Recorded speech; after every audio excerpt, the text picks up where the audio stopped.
The debate over direct EV sales cuts through traditional partisan politics, with free market conservatives aligned with green car supporters. Advocates contend franchise laws are anachronistic, stifle innovation with Tesla's gradual entry into various states. Other automakers should be allowed to follow suit. Tesla disruption. The EV debate. POV car shipping, privately owned vehicles. It's a massive marketplace. So, how do you compete against so many other companies with only seconds between you and another incoming lead? We're going to talk about it. You're going to want to buckle in. It's Tuesday Nights Live on Auto Transport Intel. I'm Jay, your host. Welcome back to the show.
What's going on?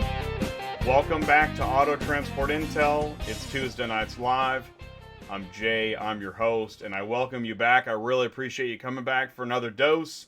It's episode 125 on a Tuesday night, and I do appreciate you coming in. Listen, if this is your first time here, I want you to feel welcome. Let me tell you what's going to happen tonight. I just ran the Welcome Car Hauler. This is Auto Transport Intel. It is Tuesday Nights Live. We do talk car shipping. We're going to do that again tonight. We're going to go into Hello Live Chat. I got the live chat happening. I'm looking over here on my Hello Live Chat screen. Please do say hello. Please join the live chat. Let us know what you're doing, where you're at, how we can help. If you've got a question or if you're looking for a connection, the live chat is all about it. I've got industry news at the quarter hour. Industry news is national news, social media, companies, products, services, problems, rants, questions, and of course, memes. Because I like memes. That's how I always get it started, so you're going to want to stick around for that. Then we're going to go into the information superhighway. That's where sometimes I come up with something, there's something I got to say, something get off my chest, some information to share. I got a great information superhighway tonight. I'm very excited about sharing with you my 5 steps to auto transport business success when networking at trade shows. Because I just came back from NADA. I feel great about it, and I'm looking forward to, I got several more shows I'm going to be going to in the coming months. I'm really excited about it, so I'm going to share some tips. Then we're going to go into the POV car shipping interview with Eric. He's the CEO at Easy Auto Ship.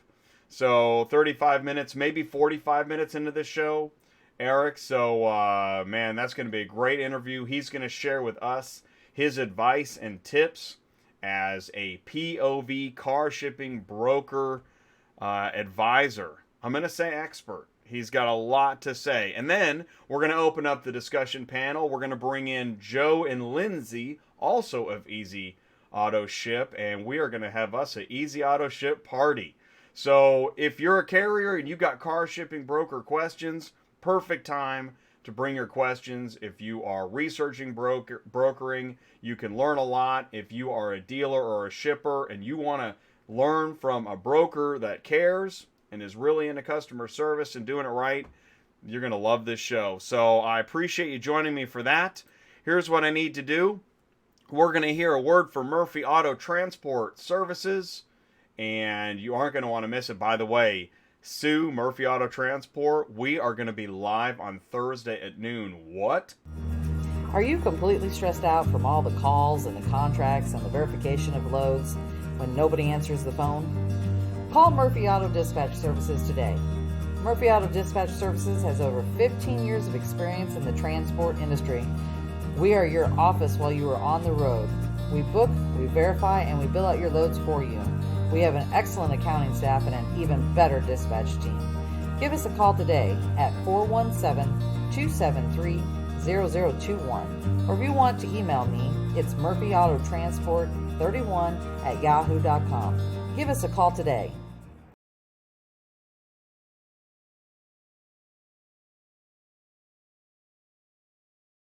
Hey, and by the way, listen, if you're tuning in on YouTube or Facebook, please do say hello in the live chat. I'm over here on Facebook. We got Shaggy. Shaggy's right now, Shaggy and Michael are both on the CTS Facebook page. Let me see what I got going over on the Autotrans Intel Facebook page. I got nothing. Everybody's on the YouTube channel, and that is great. That is where this channel lives. So thanks for saying hello. And I'm going to jump right in. What do we got here? We got Joseph McCleary. By the way, let me know if you can see me and hear me okay. I think the levels are good, but I always like to make sure because, man, this is live show, dude. I can make any mistake at any time. I'm trying my best to hold it together. And we just had liftoff. We're in for like 2.5 hours, I'm sure of it. So get comfy. Joseph McCleary promises to be another interesting topic. I'm betting you never let us down, Jay and Ty. Thank you, Joseph. Really appreciate that. Means a lot. Thanks for tuning in and wishing us well and letting us know that you think we're doing a great job. I really do appreciate it. I know it's not the biggest show yet, but man, we're growing. M. Fields, hey Jay, it's Marcus from Exclusive Luxury Transport in Las Vegas. What is up, M. Fields? Marcus, how you doing, man? Thanks for tuning in. Really, it's great to hear from you. You're part of the core. This show's been going. We've been live now for, 2.5 years. It's crazy. Bill Bad Apples, happy Tuesday, Jay. Bored in a hotel room. I know how that is. And, yeah, man. But, I'm here for you, man. So now you're at home. How cool is that? You are away from home, but this is your home away from home. We're live. Just kick back. Hopefully you're able to relax, get some sleep tonight. Wake up fresh and early with a head full of auto transport intel. Wow, somebody write that down. A head full of auto transport intel.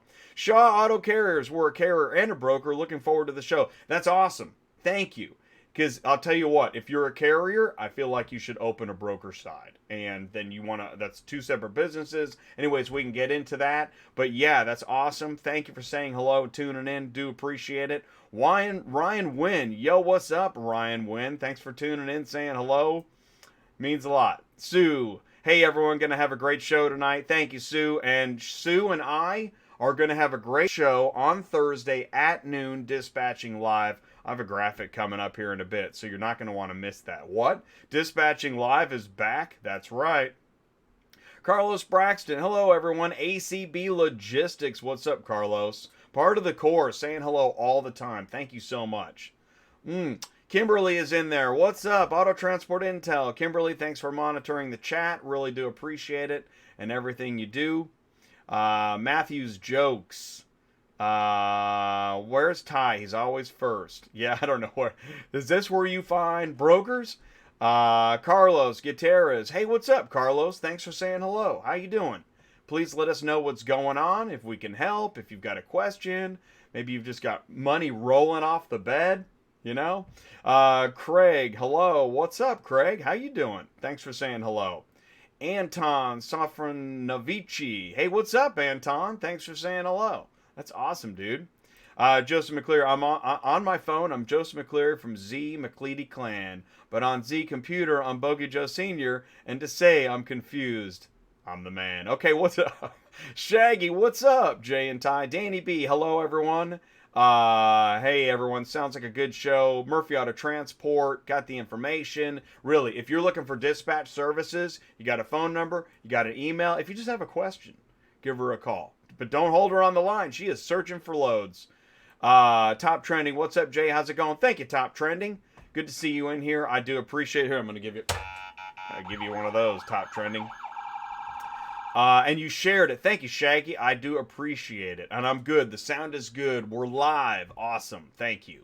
Wild Bill, how many miles you driving per week with your Enterprise truck? Top Trending. Oh, Sir Transport. Here we go. Mark, hey, what's up? Superflow Systems here. Looking forward to the show. Me too. And you know this, Mark, and I'm going to tell everybody else, that Easy Auto Ship, guess what they use to power their pricing? TAQ, Transport Auto Quoter, by Superflow Systems. That's right. Because it prices weird to weird. Am I right? All right, Bill Bad Apple's about 3,000. Matthew Jokes, hey, Mark, hope you had a great NADA experience. Looking forward to hearing. Man, NADA was off the hook. I knew it was going to be. I knew I had to get there. I had a great time. Well, my feet hurt because Vegas is huge. And I didn't get to party, and I didn't even gamble once. But I met a ton of people. It was a fast trip. It was great. Deal Team 6, Joe from EAS. Hello, everyone. Hey, what's up, Deal Team 6? Easy Auto Ship in the house. EU North America. I'm Nildian Vogue Auto Transport. All right, cool, man. Thanks for saying hello. That's awesome. Thank you for saying hello. Good. That was a good live chat, and I need the extra time. By the way, we do have some people in the Auto Trans Intel page. Mark Carrillo, Michigan Auto Transport says hi. Hey, what's up, Mark? So again, if you're on YouTube, if you're on Facebook, we got Josh in the CTS Facebook. We got Frank Heck, CTS Facebook. Oh, Ziggy's in the CTS Facebook. What's up, Ziggy? So anyways, cool, man. Listen, guys, I do appreciate it. Here's what we're going to do. I'm going to go into industry news right after this, and you are not going to want to miss it. Hey guys, Ty, CTS Business Coaching. I connect dealers, auctions, and carriers. If you're a dealer and you're not getting your inventory on the lot in 5 days ready to sell, you've got a problem. It's called interest. Like I'm telling you something you don't know. Give me a call. I can connect you with an auction and a carrier, and you can get your cars on the lot in 5 days or less. 417-483-2764. Thanks and have a great day.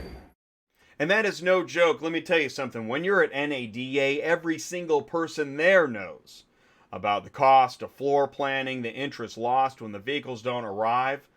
You could basically, if you could just yell out, why does it matter if cars aren't here on time? And people would attack you, probably, because they can't believe that you don't know. And so that's one of the reasons I go to trade shows, to bring back information that's obvious to everybody else, but not obvious to others. And that is what I'm doing. All right, let's go into some industry news. Let's do this thing. By the way, tonight is episode 125. Yep, I rebranded. Oh, can you see that? Let's go ahead and move my face. I rebranded the cover video thumbnails. This is the new look. Hopefully you like it. Tonight's show, POV car shipping privately owned vehicles with Easy Auto Ship. This is the Easy Auto Ship show. And where'd my picture go? There we go. Hey, what's going on? All right, so that's what we're doing tonight. We're going to get into POV car shipping, but before we do, you guys know the drill. We got to do some industry news. All right. I told you, I'm growing my business. So have you told anyone else? Okay. There you go. There's the meme of the night. Yep, I made it. I made it myself. Cat lady memes every week. Okay, I don't even need a caption here. Did you guys see this one? It's not the flip of the week, but it's close. It's pretty close. Driver's okay. And that's what's important. I don't know. That one might be more expensive, actually. It doesn't look as bad, but man, that one hurts. Happens all the time. This is an expensive industry, and that's why. Come on. Dude, 6 cents a mile? You can't. Wow. Book somebody. Get them on the phone. Book that thing. That's amazing. $80 for 9 SUVs. Say it ain't so, Joe. That's crazy. This is an expensive industry. Nobody can move vehicles for 23 cents a mile. Even if it is a 2005 Nissan Murano. But You see this post, you see, like, this is what you see from Dallas to Atlanta all day, right? They're like, oh yeah, somebody's going to get it, and unfortunately. And coming out of Colorado, shoot, that's good money coming out of Colorado, according to some. So then this is what happens. You see this stuff get posted, and then you know, 10 makes 10 cents you can't hot. Okay. So what I was thinking of, and I didn't do this. I was gonna call Ty while you guys read this. Honestly, I've already read this here. Can you read it? Let's just make this up close for you. You know, I wish I had like the Jeopardy music going while you guys read, because I don't want to read it again. There's a lot of negative stuff here, and you know why? You know what really gets people riled up the most is low rates. And that's why this is so relevant. Here, let's just go to the next page, because there's more. Oh yeah, no. And that's the thing. You know what? You know what you could do? Other than going, you know, just rant and post and reply, and then, you know, it just keeps going, is you could work on building business. See, if you stare at load boards all day, guess what you're going to see? This is what you're gonna feel crazy, and you're gonna want to run for the window, and you're gonna be lucky that window's closed, because you're gonna live another day to see another 23 cents a mile, right? This is one crazy show. You know, if you just met me at a trade show and you saw that, yeah, this is car shipping, man. Hey, why are people getting out of the hotshot business? Oh, I don't know, because the rates are in the toilet when you're staring at load boards all day. Because people aren't working on building their business? Oh, let's see. We get some. Because they don't know how to run a business. Because I make more money in a big truck. Oh, here we go. Here comes the big truck versus hotshot argument again. Wedgies. Dispatch hadn't got me first back call. Brokers taking too much off the top. Now listen, let me tell you something. We're going to talk about that tonight too, because I know that is a that can be an issue. It really can be. Serious question. What's the whole point of this group if anytime someone asks a question, there's always somebody who has something negative to say? I don't know, actually. I don't know what the point is. That's why I put it on my show in a segment, because this is a really small part of my show, the negative stuff. But this is car shipping social media. Hey group, I'm looking for quality auto hauler dispatch. Oh, here we go. Okay, so yeah, someone to keep you rolling, consistency with units that's worth hauling. The problem is, that's a really hard job. It is a full-time job, and you can't do that while you're driving. In fact, this guy, how many of you use a dispatching service? Any recommendations?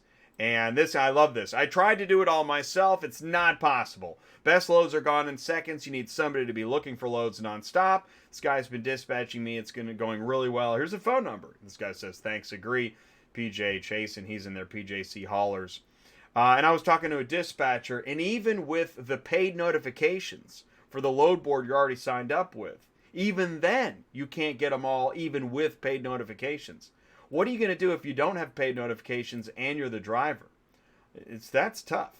Now, I'm not saying that load boards is the way to go for all your loads, but to fill in loads. So you need to advertise. How funny. Speaking of advertising and carpooling, Ty pointed this out to me. Is Mannheim advertising carpooling?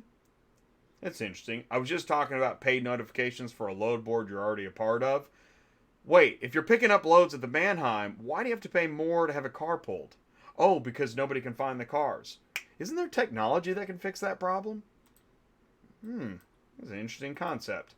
Hey, all newbie question, hotshot load, 2 vehicles. Here's a question about GVWR. See, this is good stuff. This is what we're trying to talk about, and this gets lengthy, so I'm not going to go into it right now, what you charge cents per mile, what you can carry, but that's a productive question. If you have a question like that, Ty at CTS Business Coaching. Why does Jay talk so fast during industry news? Because I got a lot to get through. Just wondering which carriers have contracts on the Sprinter vans out of South Carolina. See, now you're thinking. That's good stuff.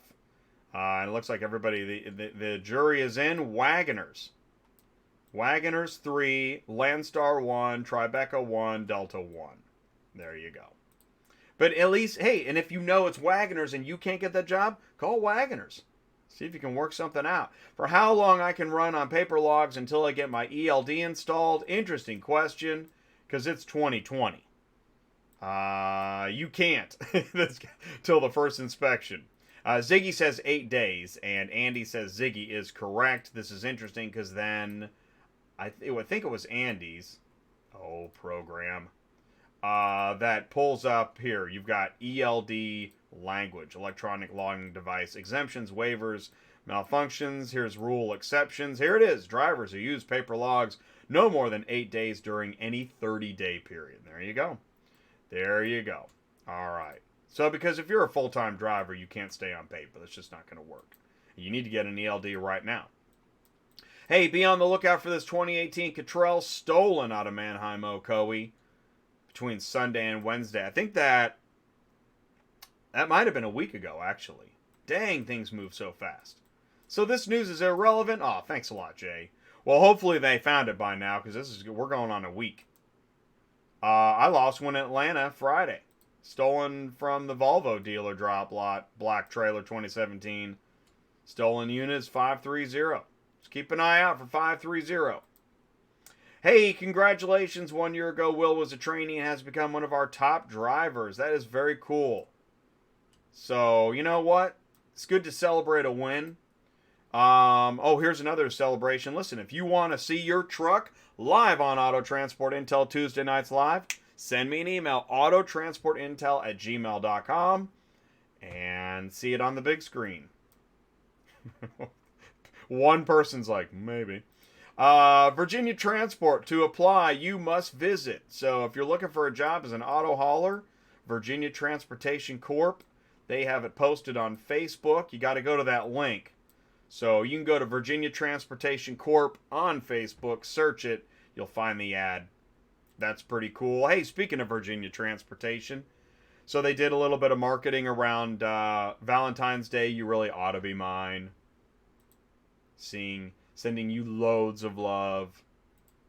I love you forever and always. It's great stuff. I like it. Looks good. It's a little postmodern art, and it's marketing. Something to think about. Oh, man. So Thursday, here we go. Dispatching Live is back. Dispatching Live with ATI on Thursday. This Thursday, the 20th, at noon Central. That's 1 p.m. Eastern. It's only going to be 30 minutes. This could be a quick show. But Sue from Murphy Auto Transport and I are going to take a quick look at the load boards live, answer a few questions, share a couple ditties, war stories, and Dispatching Live is back. We're going to probably do that, I don't know, every couple weeks, few weeks, something like that. We'll see how it goes. Because I don't do dispatching on Tuesday Nights Live anymore. I haven't done that in months, right? And I realized I was talking about that, and I thought, you know what? That's not fair to dispatchers. They work hard. I still get a lot of dispatching questions. I got the dispatching training series, so check it out. So it's time we're going to do a little bit of dispatching. So tonight on the Information Superhighway, I'm going to talk about the 5 steps to auto transport networking success at industry trade shows. Really, Jay? Yeah, I am. I'm going to do this. And I was just jotting some things down. I got back from NADA. I was jotting things down in the airport. And then Monday morning, I was doing follow-up emails. I started making notes. And I had a couple meetings during the show. And I was talking about networking. And I thought, you know what? This is a segment. I got to do this. So it's going to happen tonight. Yes, I was at the NADA show this weekend, which actually technically ended today. Or I think they had half a day today. I don't know. So there's me in Vegas, right, outside the show. Huge show. You walk in, you're like, what do I do now, right? Where's registration? What do I do? You know, do I have food in my teeth? Is my breath terrible? What am I going to say? And then you're in the hallways, and there's people everywhere, and, what am I going to do here? What do I do here? Well, you know what? We're going to talk about that. Like, can I go up to cars.com and talk to them? I don't know. Can you? You know what? Maybe not everybody. Maybe you don't go up to cars.com. Maybe you do. Wow, look at that ACV auctions booth. Holy cow, there's vehicles and people and banners. And it looks smaller on TV. Let me tell you, that thing was massive. The Cox Automotive booth was like a city. I am not kidding you. Now this picture, this is out of turn. This is from November at Used Car Week. But yes, I talked to United Road. And so the steps I share tonight are the things that I did to get to the point where I talked to United Road. It was great. I had a great conversation with them. And then when I leave the show, then I've got, this is from the show, right? NADA, Automotive News. I met Automotive News. These people are cool, really cool, out of Detroit. What's up, Automotive News? And then this was in the magazine, this eBay Motors ad, and I thought, you know what I did? I called eBay Motors today, and I said, hey, what do you guys do for car shipping? You get the sale, right? People can buy, people can sell. What happens then? How do they ship their car? They don't, there's got to be a car shipping button or no, maybe, I don't know. That's what you do with these trade shows. You start thinking. You start thinking about the 5 steps to auto transport networking success at industry trade shows. It's coming up next. You aren't going to want to miss this. We're going to cover this in the information superhighway. What a setup. Everyone's on pins and needles. I'm going to be right back. We're going to go into it. You're not going to want to miss it. Superflow Systems is excited to introduce DispatchCenter.com, a full-service load board for brokers, shippers, carriers, and drivers, featuring integrations with Truckify mobile app and iTruckPay. Use Route Scout technology to build your routes. Maximize truck capacity. Stay loaded at the highest available revenue with the least amount of driving miles. Tell us your lanes. Loadification will alert you to new loads posting in your route. Views instant load notifications sent with Book Now features. Search and book loads directly through the Truckify mobile app. Brokers and shippers, post your loads to Dispatch Center. Give authorized carriers the opportunity to instantly book your loads. Dispatch Center powers the Truckify mobile app, allowing instant load assignment to the driver. Truckify will send inspection reports, geo-located pickup and delivery photos, BOLs, and invoices back to the broker. Brokers, shippers, carriers, and drivers, Dispatch Center, and Truckify have what you need to be more profitable every day. All right, so be sure to find out more about that. If you are looking for load board solutions, driver mobile app, CRM, end-to-end solution, you're definitely going to want to check out Dispatch Center, talk to Mark at Superflow Systems. Mark is in the live chat, so go ahead and say hello. All right, so we are now going to go into the information superhighway, 5 steps to trade show success. Now, hopefully I'm not overstepping my bounds. If I say anything that seems a little strange, I'm trying to, I don't want to make anybody feel foolish, and I don't want to say anything crazy. Again, tonight's show is POV car shipping, privately owned vehicle broker, easy auto ship. That's coming up after this information superhighway. So let's go into this. Here we go. Here's my beginning graphic. Oh, there we go. 5 steps to auto transport networking success at industry trade shows. So do you go to trade shows? Do you network? Do you make any phone calls? Do you do anything besides look at load boards and talk about load boards and rant about load boards? What about networking? I'm not kidding, right? It's not easy to do, right? I showed you some pictures from the trade shows because when you're actually there, it can be kind of daunting, right? You realize, wow, this is pretty intense. What am I going to do? I'm going to help you. I want you to know what to do, how to do it. Here we go. All right, number 1, who is going to go? All right. Now listen, this is why I said I'm going to say some things that might be a little crazy, but I'm really trying to help. Listen, not everybody can go. Not everybody in your company can go. Do not take the whole company because it's going to turn into like a river raft trip, okay? You want the owner, business development, sales and marketing, 2-3 people max. But if you're a driver, if you're a dispatcher or other, maybe the janitor, and you're ready to get business info serious, state your case to the owner because you could be a future champion. And I know because I've been there, all right? And if you're not there to grow the business, you're not going.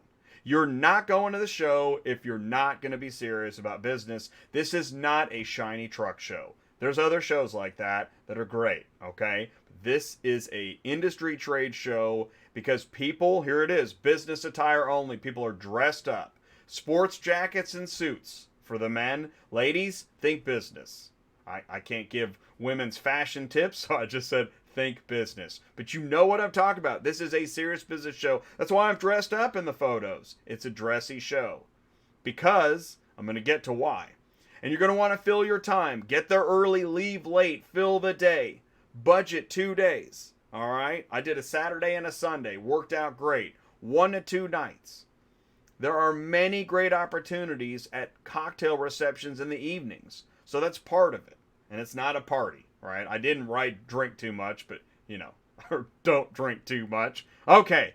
Advertise yourself. Have business cards and your elevator pitch ready. This is all step 1, but it's a huge step because you got to be ready. Put on your game face, right? The coach in the locker room is talking to the players. We're going to get out there and we're going to beat them, right? And that's the goal. Elevator pitch. If you don't have an elevator pitch, Google it. Elevator pitch. I actually watched a couple videos today. Great tips on how to build an elevator pitch. All right. Step 1. Okay, here we go. Step 2. Why are you going? Have a purpose. Don't just show up. You could waste a whole day trying to figure out why you're there. You're spending money on this. It's not a vacation. There's expos and there's learning sessions. Some shows have both. Some are only one.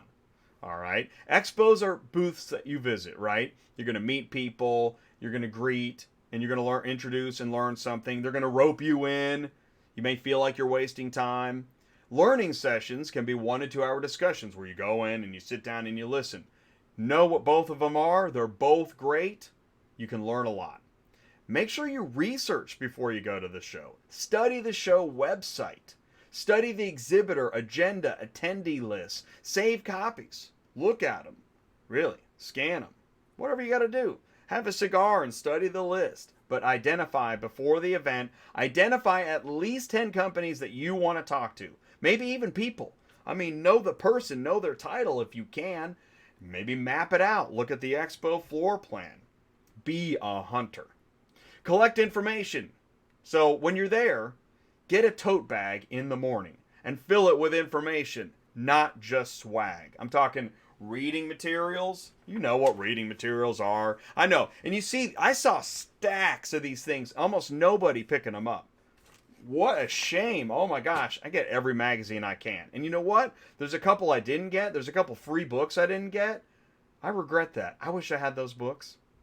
Dang it.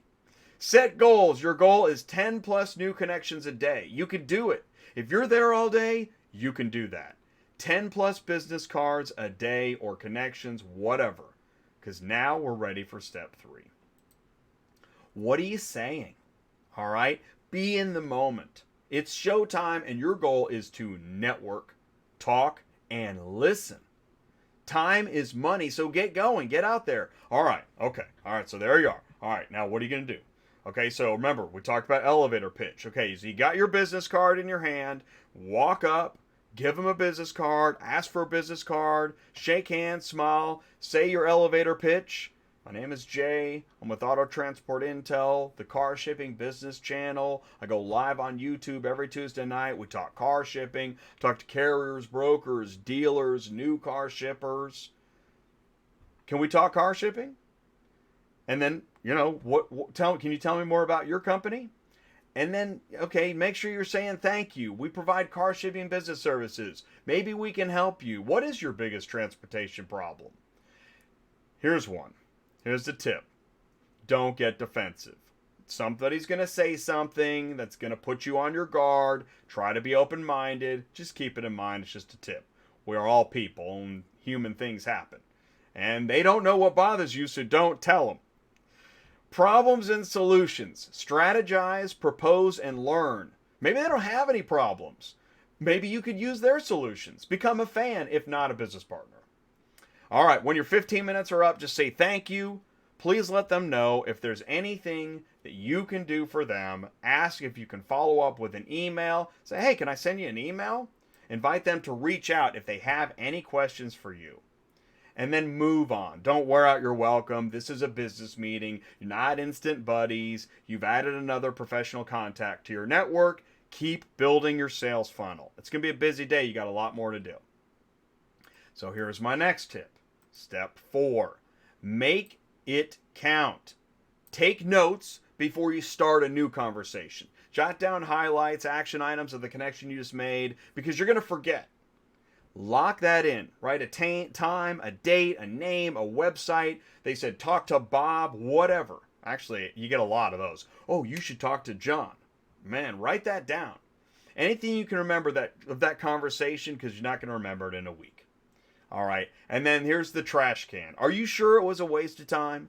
Because even if you can't make direct money off that connection, it might lead to future value. You never know. All right, step 5 of 5 is the follow-up. Make sure you send emails, phone calls, connect on social media, whatever makes sense. The sooner the better. Make sure you follow up and say thank you. And then if you can, if this is a hot lead, there's something here. Put it on your calendar. Put something out. Put a memo out in 2 weeks, 4 weeks. Set potential action items. Follow up again. Make sure you do that. And then looking ahead, good job. Now look for the next networking event or trade show. Good job. You just conquered a trade show. You're ready to do it again. So start looking again for the next show. Did you hear of any shows you were at when you were just there? How about maybe there's some materials in your tote bag that'll lead you to the next. Could be breadcrumbs in that tote bag. Plan where you find your next event or opportunity, revisit these 5 steps, and do it again. And now you might want to think about ramping up your marketing department because you're about to grow your business. So that is my 5 steps to networking success in auto transport. If you follow these 5 steps with at least 10 companies at one big industry trade show, I guarantee something good will happen. And I never promise those things. I'm telling you, something will happen. And if these 5 steps have helped you, please let me know. I'm Jay at Auto Transport Intel. You can email me, autotransportintel@gmail.com. I really appreciate you taking the time to listen to my 5 steps in networking success at industry trade shows in auto transport. And I bid you good luck at the next show. All right. Thank you guys so much for that segment. I enjoyed that. That was a lot of stuff, and it's rapid fire content, and we're just in time. I told Eric it could be 8:40, 8:45-ish. So here's what we're going to do. We're going to go into the CTS Business Coaching question of the day. The question of the day is, and actually, you know what? I was working on so much other stuff. I don't actually have a question. Does anybody have a good question of the day we can throw in here? This is the screen that, while you guys are coming up with a good question of the day for CTS, I got to switch the camera here. So let's see. Let me do this. I'm counting on you guys to come up with a good question of the day. Let's do this. Okay, where's my camera? Bada bing, bada boom. Okay, because what's just happened is I've just changed the camera because we're about to go into the Zoom interview meeting with Eric from Easy Auto Ship. We're going to learn a lot. If you've got a POV, car shipping broker question, we want you to ask it. We want you to post it in the live chat so I can share it with Eric. I think also Easy Auto Ship is monitoring the chat so they can answer your question in the chat or we can talk about it. Maybe you have a serious issue that we need to discuss. But if you're a new car shipper and you want to understand how this works, this auto transport lead, what happens when I Google and I type in super cheap car shipping, I just want it cheap car shipping, what happens? We're going to talk about that. There is a lot to know to make sure you get the right auto transport. So right after this, we're going to be back with Eric. Thank you so much for sticking around. Booking with Easy Auto Ship is really, really easy. Step 1. Fill out the required information for your vehicle's trip. Step 2. Wait for an email, phone, and text confirmation number. Step 3. Verify all the details of the shipment with your assigned personal shipping agent. Step 4. Sit back and let us take care of the rest. We really want to make it as easy as possible. If you have any questions at all, don't hesitate to contact us by phone, email, or chat. Thanks for considering Easy Auto Ship for your auto shipping needs.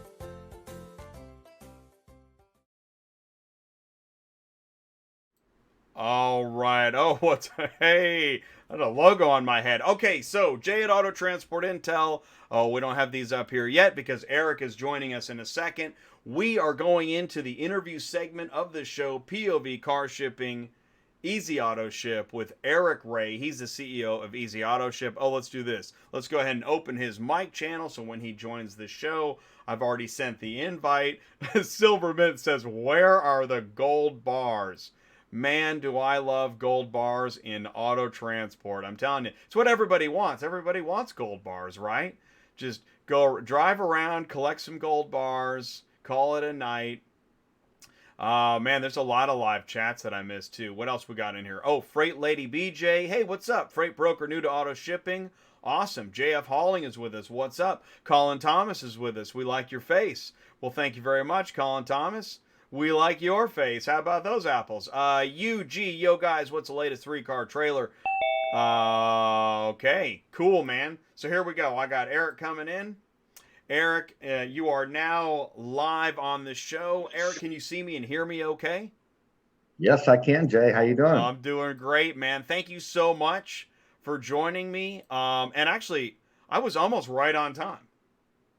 You were we're about 40 seconds off.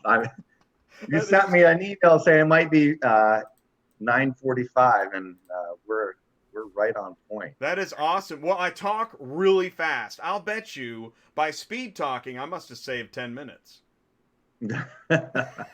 You're good at talking. Oh man, I'm telling you. I don't know if I'm good at talking, but I'm good at talking fast. How about that? That'll work. Yeah, man. So, hey, welcome to the show. Eric from Easy Auto Ship. Please say hello to the Tuesday Nights Live audience. How you guys doing out there? Yeah, looking forward to the show tonight. POV, privately owned vehicle shipping, is definitely a different animal in the car shipping business. It's niche and unique. It has its challenges. It has its upsides, downsides, and looking forward to chatting about that stuff with you guys tonight. You know, this show came about because Joe was on a show a few weeks ago, and then during the video test we got to talk, and I'm like, man, this is great. And I'd already talked to Joe about the idea as well. So I mean, so here we are, and through the video testing, because I always video test with someone that's going to be a live guest, and even that doesn't ensure, anything can happen at any time, right? The cat could knock over the aquarium, and the lights go out. But until that happens, we have a lot to talk about, because there is, okay, so let's say, now first of all, POV car shipping, we are talking about privately owned vehicles. These are the individuals like you and I, real people with real lives, whose cars are vital to their livelihood and business. Exactly. In our business, nobody just wakes up and says, "Hey, I feel like shipping a car today," for no reason. They got a situation, and it's an important situation. Their car is, in most cases, their second or first biggest asset in their life, and the reason they need to ship it is very important to them. And they're looking for a solution to their problem. And we're here to solve that. And it's not just our job to give them a quick price and get a job done. It's our job to investigate their situation, really find out what's going on so that we can solve it appropriately and make it go off without a hitch, which is not easy to do sometimes because we're dealing with one car moves. You know what I mean? Right. And it's right. That's not what transporters are not looking to move one car at a time. Right. It's difficult. So there's a lot of factors that go into play in having to make that happen. And part of our job is really finding out what the situation is and pricing things appropriately so that a transporter can do the job. It makes sense for him economically. And we get the job done and solve the consumer or whoever it may be. It could be a dealership sending it to a consumer, but it, solve their situation. They have a situation at the end of the day, and we're here to solve that for them. Yeah, what's helpful here is I know, even though I have not been a broker, I was a dispatcher for years, but being a dispatcher for a carrier, by the way, I think this would be a great time to explain the difference between a dispatcher and a broker.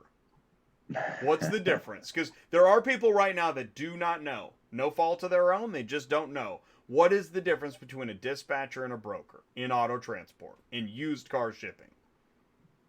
Well, I mean, a dispatcher is someone that's working for the carrier, right? And they're filling trucks and using time management, and that they don't have time to do. You know what I mean? And they're getting a percent of that dispatch to do that and fill that truck and take care of customer service. And we're on the consumer side. We're solving a situation, a problem, finding a truck and a dispatcher, and building that relationship to solve our client's situation per se. Right. And I think of it like a parallelogram. Over here, you have the carrier and the dispatcher works with the carrier. Over here, you have the customer and the broker works with the customer. And now, right, all four parties need to work together at some point, and there needs to be enough price over here with the customer to pay the broker, to pay the dispatcher, and really to pay the carrier. And this is where a lot of misunderstanding and rants come about, is that if the customer is going to pay $500 and the carrier gets $200, where'd that other $300 go? Right? And these are these are the things that cause intense arguments.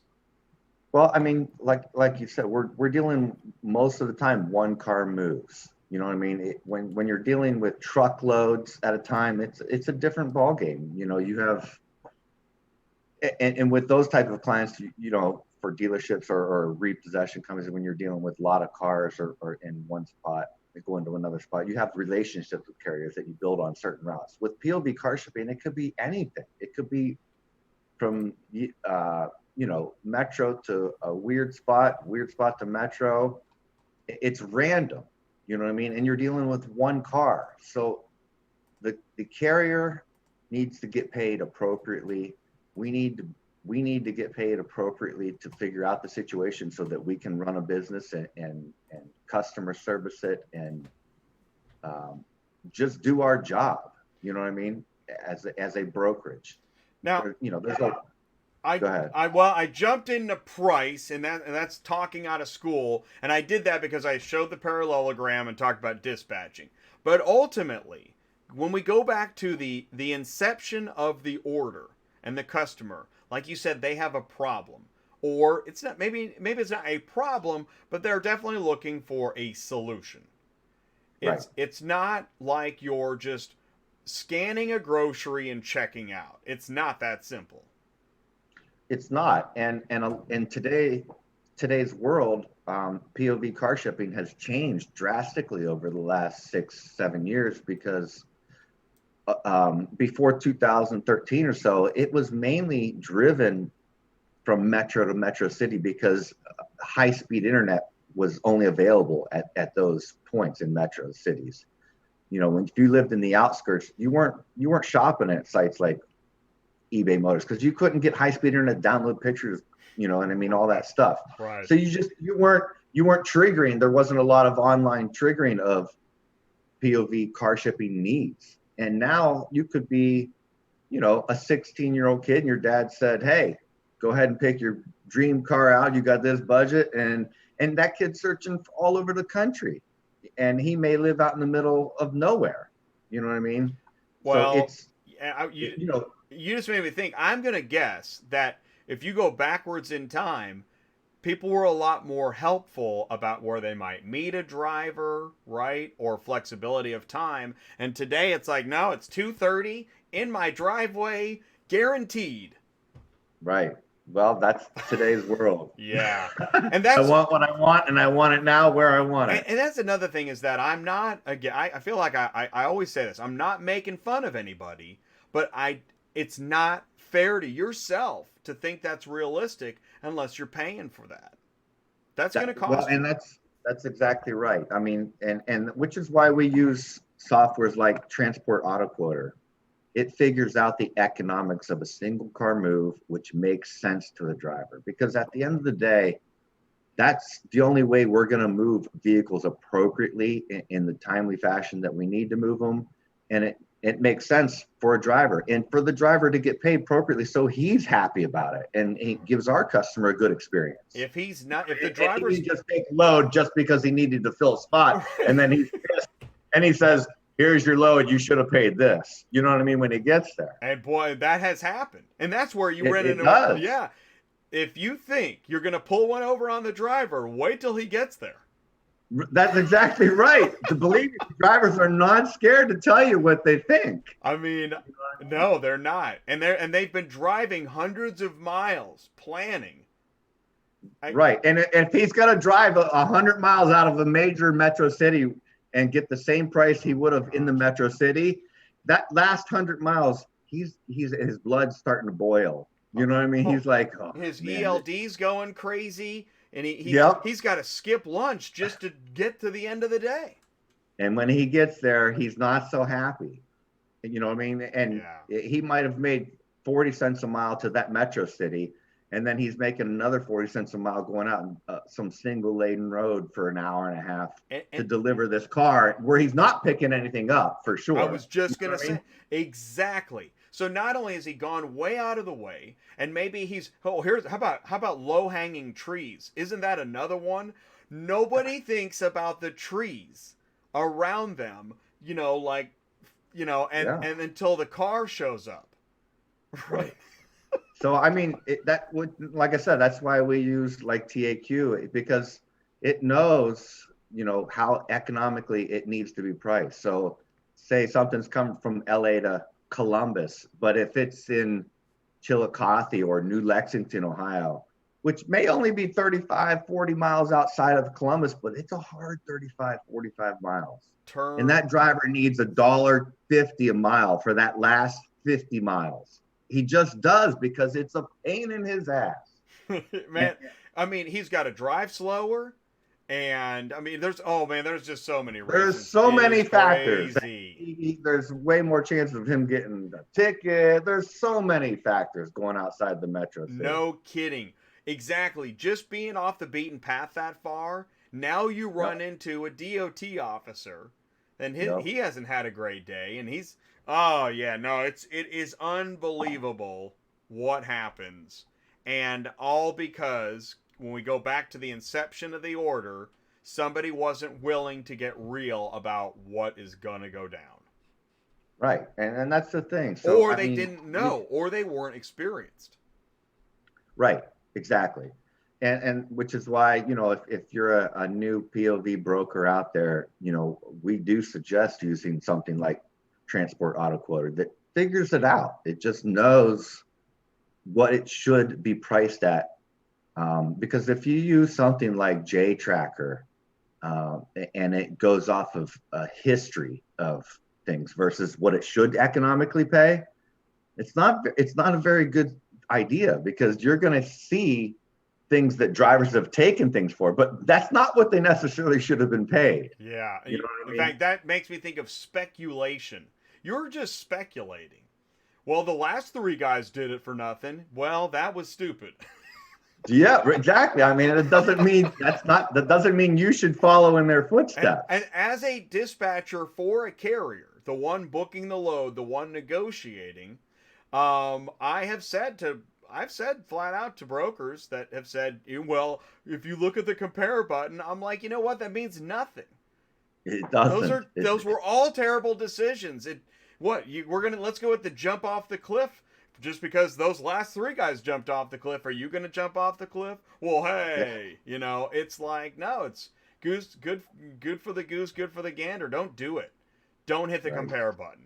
Use logic. Right. And even when you do hit the compare button, you usually, they give you like 5 comparables, and there's like a $300 range. Oh, you know what I mean? And maybe one guy made a good decision and 4 guys made bad decisions. And which one do they focus on? The low number. Right. Oh my gosh. They think, oh, I got this deal. I'm gonna, Totally. because the consumer's looking for the best price. And So and so and it keeps going around and around because then we come back to what the customer. How do you explain to I think I asked you this. How do you explain to a customer you're lowballing? This is a terrible idea. well, as our job is to, like I Ooh, said, Mike just find asked. out. Mike just asked. Don't brokers lowball the prices to get the job? A lot of brokers do. I don't want to say a lot, but some brokers do, and it's our mass nemesis. It's our worst. Our Yeah. We hate competing against that because we buy leads that against some brokers that do lowball and bait and switch and whatnot. Yeah. Well, But at the end of the day, it's our job to find out their situation, so we know what to price it at. So we investigate the route, and we have to logically. We teach our reps that we have to logically explain to the customer why the price is what it is, and they have to logically understand it because they don't know anything about our business. You know what I mean? yeah, right. So we have to convey what we're selling to them to solve their solution in a logical way. And that's why we break down, like I said, hey, if the driver's got to go outside a metro city, 40 miles in the middle of nowhere, Mr. Customer, like you live, and he's not picking anything up, you have to look at it from his perspective. That's taking a lot of his time up. His electronic logging is going to go through the roof on stuff like that, and he needs to get paid because they can only do so much a day, and they have to make money, and we have to pay our carriers what they need to get paid. That's right. Or else you're not going to get your solution solved the way you're explaining it to me, and we're not going to get a carrier that's happy to deliver your car. So it's like we end up with this kind of large philosophical industry problem because we're in a world where we got our phones and I want it now and I want it cheap and I'm done. And if that Amazon driver can't get it to me in 5 minutes, then he gets fired. Get me another Amazon driver. But in this industry, this isn't the same.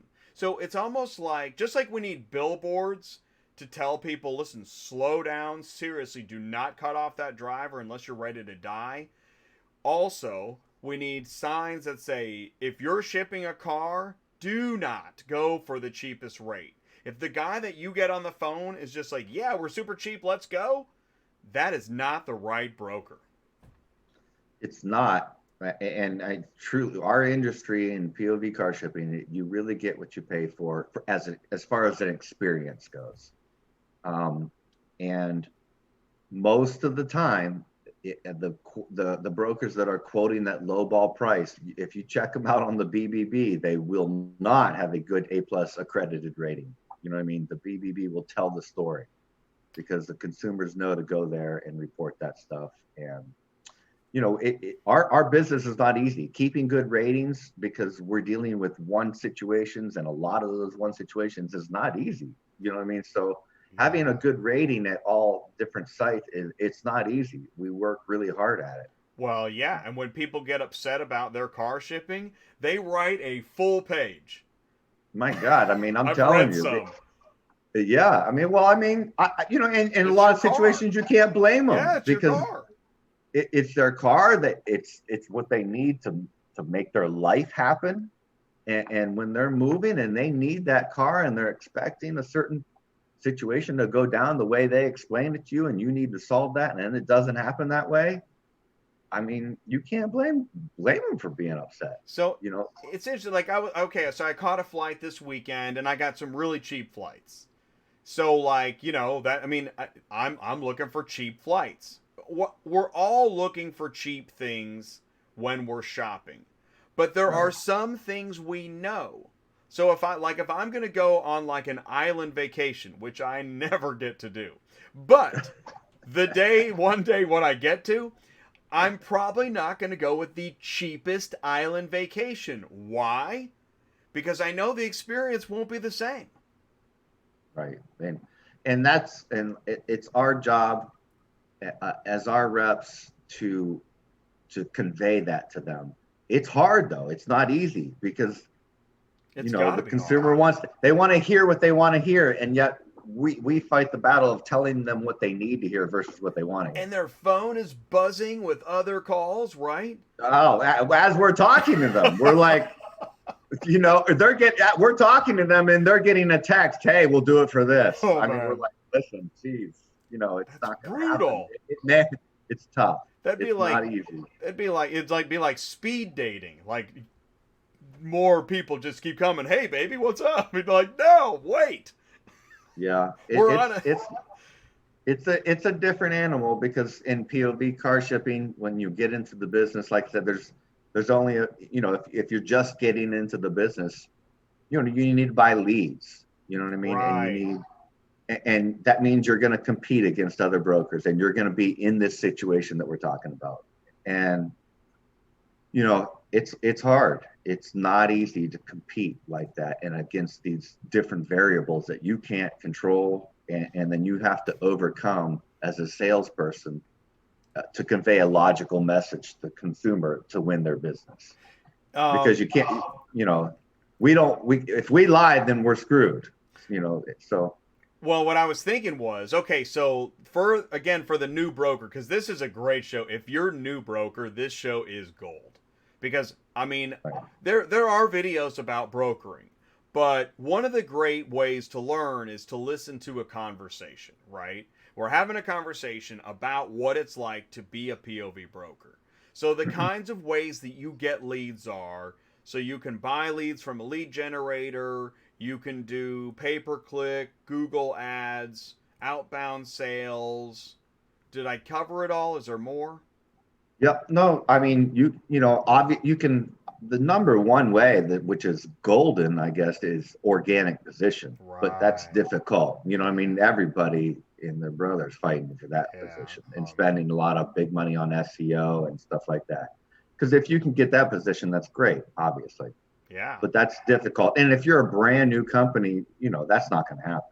No. Your website's not indexed. It's not, it's not happening. That's so right. and you didn't spend 20 grand on your website with a ton of content. So you're down to buying leads and starting.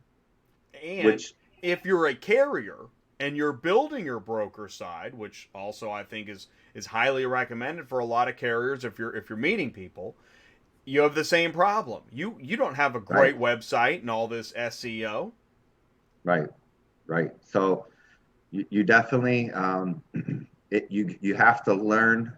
It's a unique skill as a rep in our business on the POV side if we weren't dealing with brokers that were lowballing and this and that and all this stuff, it'd be different. But you have to learn to deal with what you got to deal with. And it's tough fighting the objections that we have, because we can only fight them with explaining logic. And you know what I mean? Because most people's conscience won't argue logic if you explain it right.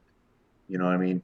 And and then you have to make a friend. We always tell our reps, make a friend, make a sale, do it with logic, and then you got something. And what's cool is that I really believe that a lot of new car shippers, POV customers, would love to see you talk about car shipping, and now they know I want to talk to him, because people will pay a little bit more in something like this if they know they can get to the right person. Right. They definitely will. I mean, absolutely. Yep. I mean, it's people want like I said, people want to hear what they want to hear, but logic sells, and making a friend, building rapport. We always tell our reps we have a process. Introduce yourself professionally. Find out about their situation. Ask them, because there's not a ton of reasons why a POV person moves a car. You know what I mean? They're moving. They just bought it online. There's about 4 or 5 different reasons. So you know what I mean? So we always teach our reps to introduce themselves. Is this something you bought online? You're excited to bring home? Are you moving? What is your situation? And then just be quiet. Let the person talk. You know what I mean? Listen to what they're telling you, because then you find out the information you need, so you know how to proceed. So, listen to what they're saying. That also lets you make a friend because you gain information right then. And then you need to explain the logic behind it. Once you make a friend with them, talk about anything but car shipping for a couple minutes, make a friend, explain the logic of car shipping to them after they trust you a little bit because you made a friend. And then it makes more sense to them. You know what I mean? And then they feel comfortable. I always, when we bring new reps in, I always tell them it's like going to the doctor. Nobody wakes up and says, "Hey, I feel like being sick." And the doctor doesn't just start sawing at you. Right. You know what I mean? If you're going to a new doctor, and my sister's a doctor, and they even teach you in medical school how to build rapport and not just go into, "Hey, yo, what's your problem?" You know what I mean? They teach you in medical school sales a little bit in building rapport so that the person opens up to you. Yes. You know what I mean? Yes. They ask you about your life and what's your situation, what's going on, all this stuff, so that they can give you the appropriate prescription. And that's what we do. We give you a prescription for your problem. That's awesome. Well, here's another thing I want to say, because there are a lot of things I want to touch upon, and I think we're doing a great job of hitting a lot of points. But here's another one, is that as a carrier, and I try to point this out to carriers and dealers, is that this takes time. It's not like you just picking up another car. It's not another can on the grocery store shelf. This takes time. This is an investment. And that's what makes brokering a part of the process. It really takes time. It does. And money. It does. You have to you have to invest in you're not going to have, it's not just so as easy as getting your broker's license and jumping in and making money right away. It takes time to invest in learning about how to make rapport with these people and how to price it appropriately. Now things like Pro ABD that we use and TAQ, that helps. If you're a new broker and getting into the business, that I suggest using something like that, because it does cut a lot of the not knowing out. You know what I mean? Where you can just trust the price, it'll move at that price. And you don't need to worry about it. But, it's priced to pick things up in a 1 to 5 day window. But it's an investment. You know what I mean? Yeah, and it is. And you really can't survive as a business just off of buying leads and closing, 2 to 3% of those leads that you buy at $1.50 a piece. That adds up. You need to 2%. You need to learn to build some repeat clients, you know what I mean? And as you buy these leads, because the leads, when you're buying leads, you're getting new dealers that are just in the business, or, new people that are in the business. Because if they weren't new, they'd already go to the guy they go to. So any lead that comes in that's a possible repeat customer is somebody you want to try to keep. You know what I mean? And that's another reason why we built a brokerage where we have salaried employees, so they stick around and they're not just 1099 salespeople, because we want the repeat business. We want the relationships. And that's what it's about. If you really want to build a successful brokerage in POV car shipping, you need repeat business. And we've been doing it for almost 8 years now. And that's great. I would say 25 to 30% of our business is just repeat business every day. That is awesome. Wow, for POV car shipping, that's great. If it wasn't at our size, we wouldn't be able to operate as a business economically. Right. We wouldn't, with our overhead and stuff. So it's a delicate thing to build it up with staff and salaried people and the managers and stuff like that. Yeah. Where you can't survive just on buying new leads and closing 2 or 3% of those. You have to be able to build relationships and repeat business. Let's talk about buying leads for a second, because I talk to a lot of people, and buying leads is not something, it sounds kind of straightforward, but it still doesn't, where the question is, where do you buy leads? So let's talk about, we don't have to name any specific company names or anything like that. I don't want any secret sauce, But I want to talk topics and subjects. What is buying leads? If let's say you're a new broker, what is buying leads? Well, you can buy. There's organic lead providers that are organically driven by Google. They just have position. And they're at the top of the Google list, right? So they get on all certain the hits. keywords and stuff like that. Yeah. Good. Now Google's cracked down though. There used to be more organic guys out there, which were great leads, but Google's gotten smart, and they don't. They've dinged a lot of those guys down on the list where they know they're lead providers, and that's not really what Google's trying to provide. Google wants actual car shipping companies. So some of those guys have lost the position. And then you've got pay-per-click, PPC lead generation companies, where they run ads. So you can buy leads anywhere from $1.25 that gets sold to 8 to 9 other companies, all the way up to $2.50 a lead that gets sold to 5 or 6 companies. Right. And there's then a tier system. Yeah, there is. Yeah. And everybody's got a little different strategy, and it's weird. I mean, it's like baking a cake every month for us. I look at all sorts of numbers, and I may up this lead provider, down this lead provider, try 5 leads going to people and 10 to this, you know what I mean? You got to look at your numbers, which is another thing. If you don't have a CRM that tracks all this stuff and gives you accurate data, it's difficult to do that. Right. It's interesting. These technologies keep coming back up. You need a good CRM to manage your leads through your sales funnel and cycle. And then you also need a great auto quoter pricing tool, because you can't be making up numbers and just relying on the compare button. You're going to get crushed.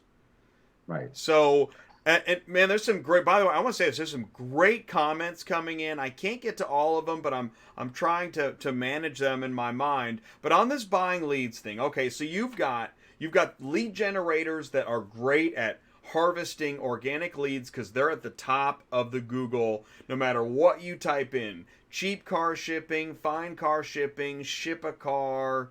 It's the same 5-7 guys on the top. A lot of the organic people, those are generally the best leads, because they're not driven by ads and catchy phrases. You know what I mean? The PPC guys, they'll advertise car shipping for $3.99. Now, you know what I mean? If someone's trying to ship a car from California to New York for $3.99, and they think, "Oh, here we go, it's a great deal."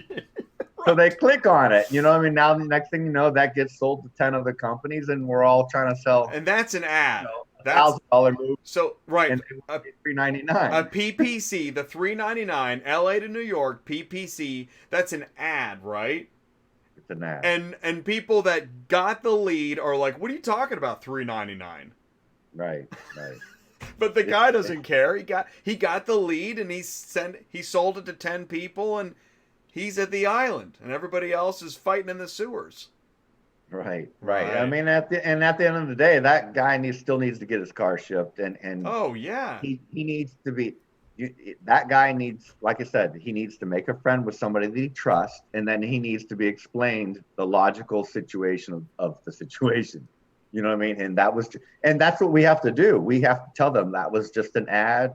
That was a lead aggregator. Logic. We have to tell the truth with logic, so that we're building rapport as we do it, and then it makes sense to them and they understand it. But it's not always easy to do, because that's not what they want to hear. That's brutal. First. You know what I mean? It's brutal. It'd be like walking into a restaurant, right? Well, it said outside all you can eat for $2.99. Yeah, that's not true. No, that's the cheap the fish and hot dogs. That doesn't include the crab legs. Right, exactly. Oh my gosh, that is crazy. What other industries operate like this? I don't even know. Well, I mean, I don't know. But I mean, airlines, you don't see that, right? You don't. Well, I mean, it is tickets as low as $19. I mean, do you see that? You know what? We definitely have a unique, unregulated, advertised type That's industry, insane. for sure. I wish it was a little bit more regulated on that end of it. Oh no! Don't open Pandora's box, man. I know, right? Back in the box, Pandora. You're Get fine. back in there. You're fine. Yeah. Right. Right. I mean, it is difficult though. I mean, like I said, the consumer, they get advertised something like that, then they get called by a broker that tells them what they want to hear instead of what they need to hear. And we know they're out there. They oh, are. Man. They are. It's amazing, isn't it? And this is why there's Facebook pages full of angry drivers. Oh, man. I know, right? It's real. Yep. I show it in industry news. Every week in industry news, I show FUs, you suck. And then then the drivers are going after each other. And this is why, this is why I want to talk about brokering. Because not all brokers are bad.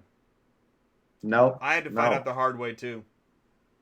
And you know what? After doing this for so many years, we've realized a lot of drivers recognize us as being an honest broker and pricing things right, because you'll get some lowball broker pricing, not even with no signed contract, no credit card on file, no nothing, just posting shit on the load board. and then our price will be maybe just a little bit different, and they'll call us. They won't call anybody. They won't call the other price. You know what I mean? Because they know we're solid on it. Because we're consistent. I mean, it's crazy. Actually, it's the wild west on it. It is the wild. That's what actually. Because it is the wild west, it makes my show more fun to do. When everything's all figured out and regulated, man, this show's gonna be so boring. Right. No, that's not true. There's always new information, new technologies, but it really is crazy what's going on. Let's see here. Here's a great question. Shay Armstrong on CTS Facebook page says, what is your best and most effective lead source, SEO, etc.? What's your best and most effective lead source? Great question. Well, I would say, if you can find an organically positioned lead provider, that is your best lead source. Right. Not the ads. Not the ads. The organic. So how do you find them? Well, is that secret sauce? A little bit. Okay. A little bit. Okay. No problem. You can figure it out if you're getting into the business. If you just go type in car shipping, auto transport, vehicle shipping, some of the main phrases. So that's, you know what I mean? So we're gonna stop there. The answer is organic lead sources, not the paid per click. They generally have a higher closing percent. That's awesome. Because those people are clicking on the ad because they just saw someone that looks like but keep in mind, they have a higher closing rate, but sometimes those people are confused too. So you have to explain to them, because they think they were going to a certain company because they look like just a company that ships cars. They don't advertise, even though they're organic position. They don't advertise like, hey, we're a lead provider. They just advertise as we're a car shipping company. And that's where we get into the lead conversation, is that when a customer, new car shipping customer, when you type into Google, and by the way, let's see if we have Joe or Lindsay tuning in, please mute the show, because otherwise you get the feedback. Or the loop. It's not feedback, but it's an audio loop. But if you're a new car shipping customer, what you need to know is, if you are Googling find car shipping, you're more likely than not finding a lead generator, which is not a carrier, not a broker, just somebody who's cast a net and is collecting names and phone numbers, right? Right. Yeah. And the thing is, on the PPC ads, brokers generally can't afford to spend money and gain position, because Google rewards you for how much you spend, and you know what I mean, gives you position on those things for what you spend. And the lead aggregators can afford to spend more on that stuff because they have a different model. Right. Where a broker just can't. And that's another thing. I'm not saying that the lead generators with the net are a problem, but I'm trying to help car shipping customer understand how they ended up with 10 phone calls. Right. Because they thought, well, I only put my name in one form, which, by the way, we also know that isn't. And that's where you're part of the problem. If you put your name in 5 forms, you get 50 phone calls. Oh my God! Forget about it. There should be a billboard for that. Yeah, I honestly, we feel bad sometimes for consumers because, well, our reps will call and even I still call sometimes and just they're like, take me off the effing list. I don't want another call about this. I don't even want to move my car anymore. they're exactly so right. I'm walking. Forget it. Hey, by the way, hey, Mark, I want to share you I want to share you. I want to thank you, Mark, for sharing the stream on AutoTrans Intel Facebook. Listen, if you're enjoying the show, please remember to like, share, subscribe. You can share the Facebook feed. And also we've got, joining right now, okay, so there's Joe. And we've also got Lindsay joining in. Am I right? Can you see? Oh, and there's feedback. So let's do. So you have to stop watching the show when you join the show. And that's okay. I mean, hey, man, we're live. Anything can happen. That's what makes us exciting. We are real people. We're not bots yet. So, and we're talking POV car shipping. And there's some great stuff coming in the live chat. We're talking about lead generators. And by the way, hey, Lindsay, can you see us and hear us? I can see you guys. I can hear you. Can you hear me? I can hear you. I don't see you. I'm just letting you know I can hear you, but I can't see you, but that's okay too. How about that? There we go. Yeah, there we go. All right. Now I know Joe was trying to join, but you're with us. Lindsay, please introduce yourself to the Auto Transport Intel audience. Well, hello, everyone. I am Lindsay. I'm very excited to be with you guys and answer some questions and kind of explain what I do on a daily basis here at Easy Auto Ship. All right, cool. So do me a favor. I heard audio for a second. I get a little technical, but I hear you good now. So you are tell us more again. How do you fit in at Easy Auto Ship? What do you do? So I'm an auto broker. Well, I would say I wear many hats here. Actually, I do a little bit of everything. I do a little bit of dispatch, but mainly I'm a broker. Every day I come into the office and, I build relationships, kind of piggybacking off what Eric said, building relationships with my customers.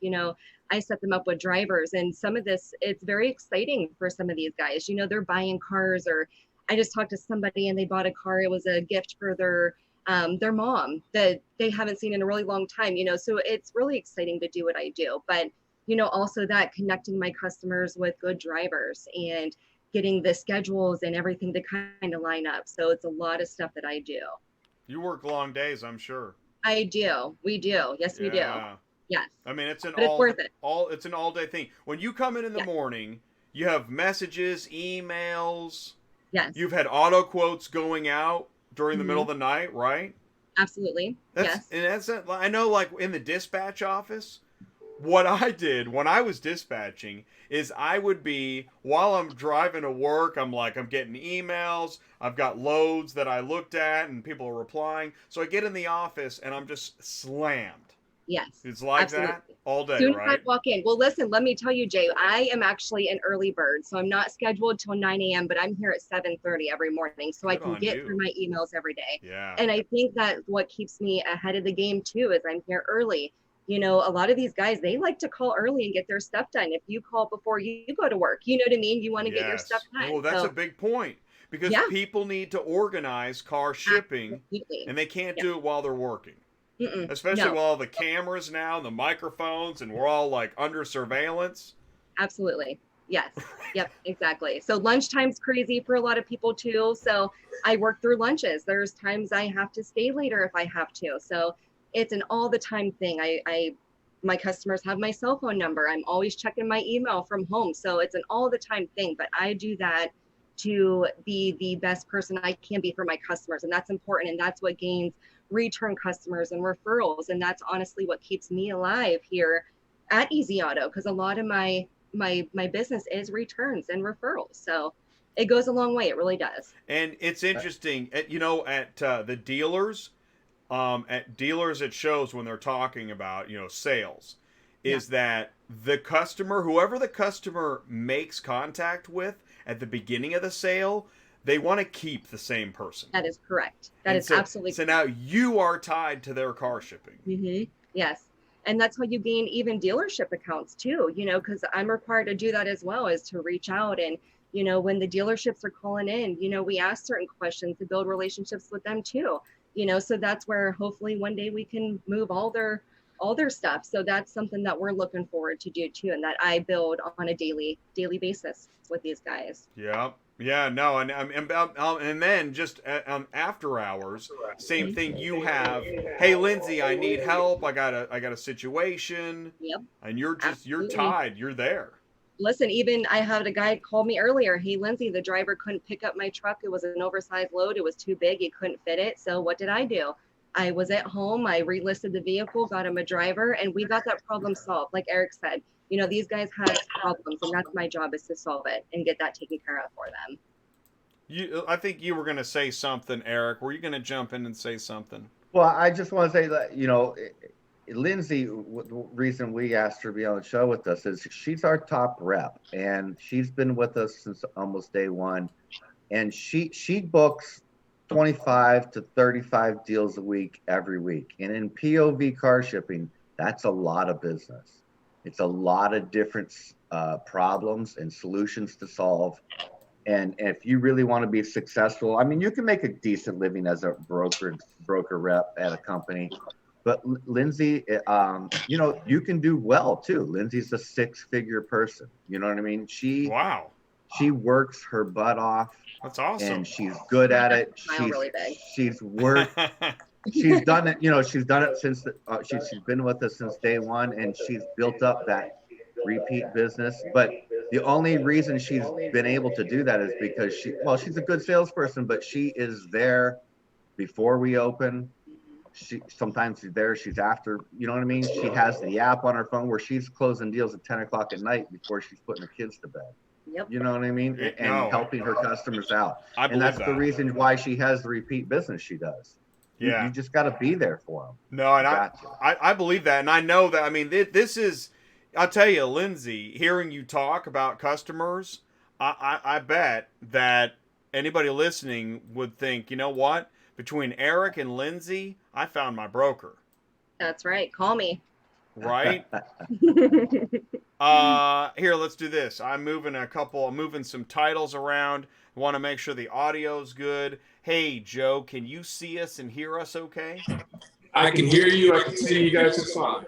So there's a little bit of audio echo somewhere, and I'm trying to figure out where it is. It's okay. But that's why, like, I have earphones here. These help me. Like, if I don't wear them, man, I went through audio issues forever. So if you think you're echoing, I'll just say, if you have earphones, put them in. Let's keep going, and let's just see what happens. So, and you know what? Tripods are like that. I don't know how many times I've had tripods let me down, but you know what? Yep. It's just the way it is. We're live, because we're live here. We are alive people. All right, who wants to say something about POV car shipping? I'm going to look for a couple. Yeah. So, by the way, Mark says that Joe has 2 audios open. Mark knows because he went through this too. EASYA. Who's EASY? Is that Joe? Yeah. Okay. All right. Cool. Yeah, so like that is what it is. And I was thinking of closing one. Here's what I'm going to do. I'm going to mute that one. Maybe that'll help me. So, all right. So we're going to keep going. Lindsay, tell me something about POV car shipping. You had a lot to say in the video test. You were talking about, your job and talking to customers and reinforcing the argument about logic. And that's the biggest thing with, to tell you that probably the biggest thing that I struggle with as a broker, and I know Eric touched on this, but it's price.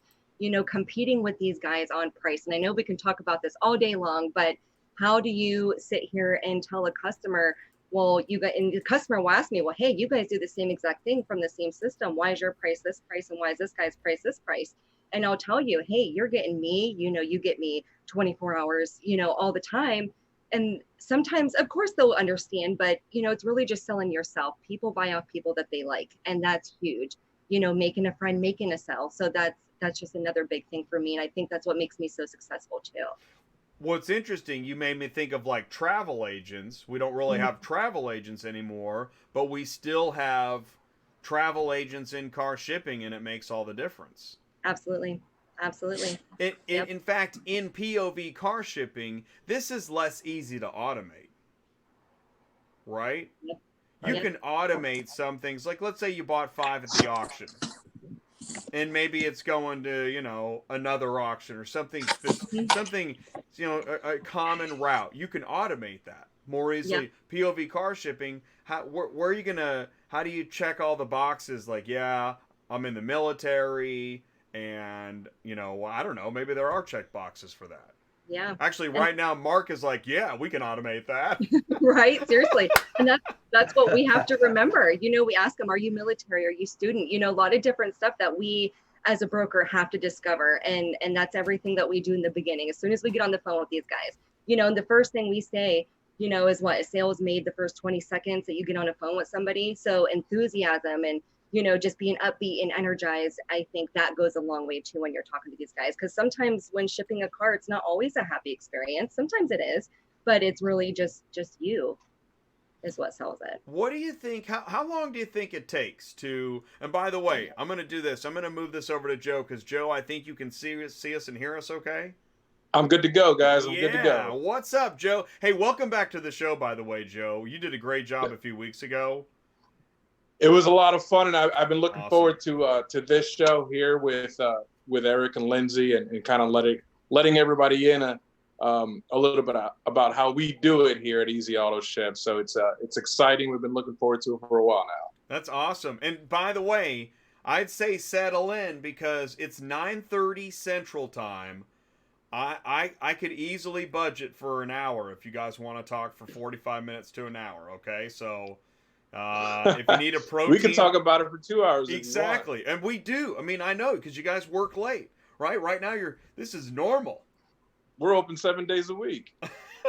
Yes, we are. Hey, did you have anything? Do you have any interesting war stories from today? Anything you can share? War stories. You know what? We try to keep those at a minimum. Yeah. Right, by following our processes and procedures here, which our people do a very good job. In the dispatch, in the sales, and the customer service, we really have a mindset of preventative casualties, so to say, because all it takes is one thing missing on a file for the transport to go completely south. That's a great point.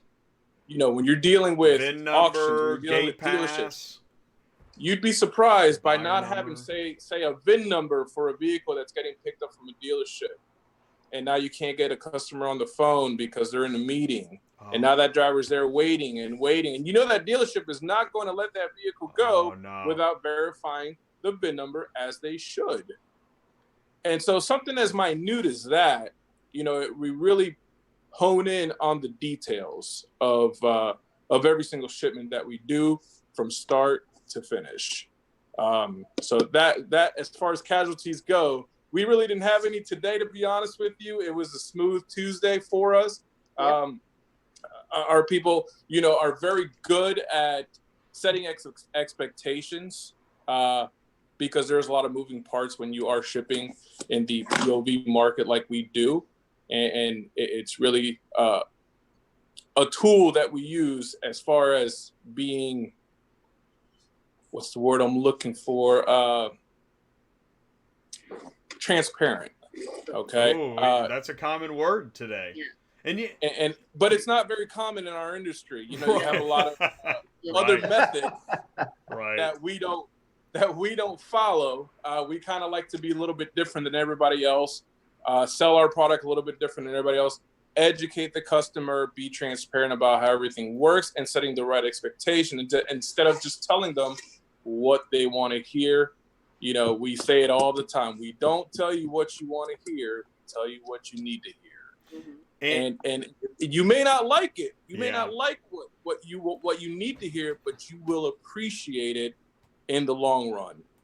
And like Eric mentioned a little earlier, you know, a lot has to do with just being able to explain that logic when it comes to shipping a vehicle, because there are a lot of moving, parts when we do this. Well, so, you know, what I was thinking is that I want to say this. I see a couple live chats on that moving parts note, is that we're going to get into the rates between the carriers and the brokers here in a bit. But so I'm going to keep note of that. But right now I want to keep talking about, because we're trying to educate. This show is about education, right? This is not about, we're not here to get into the mudslinging, but we'll sling a couple pieces of mud. But we're gonna wait till after 10 o'clock Central. So I'm trying to do everyone a favor. If you wanna get into an argument about rates and who gets the money, because believe me, we're gonna talk about it. We're gonna do that after 10 o'clock Central. So go, take a break, take a breather, go outside, have a cigarette, and come back after 10 Central, and we're gonna go into a little bit about who deserves what piece of the pie. Because it's going to be Royal Rumble, Jay. It is going to be. I saw a video of a guy at a mall, and he went up to one of the upper mall levels and did a Jimmy Superfly snooker down on the mat, and I think that's what it's going to be like.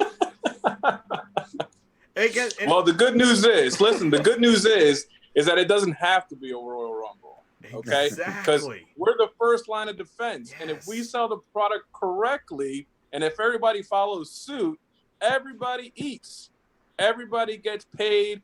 Everybody's happy, from the carrier to the broker to the customer. And that is the end goal here. That is the end goal. It's not about competing with each other or putting each other down or saying they suck or saying we're good. It's not about that.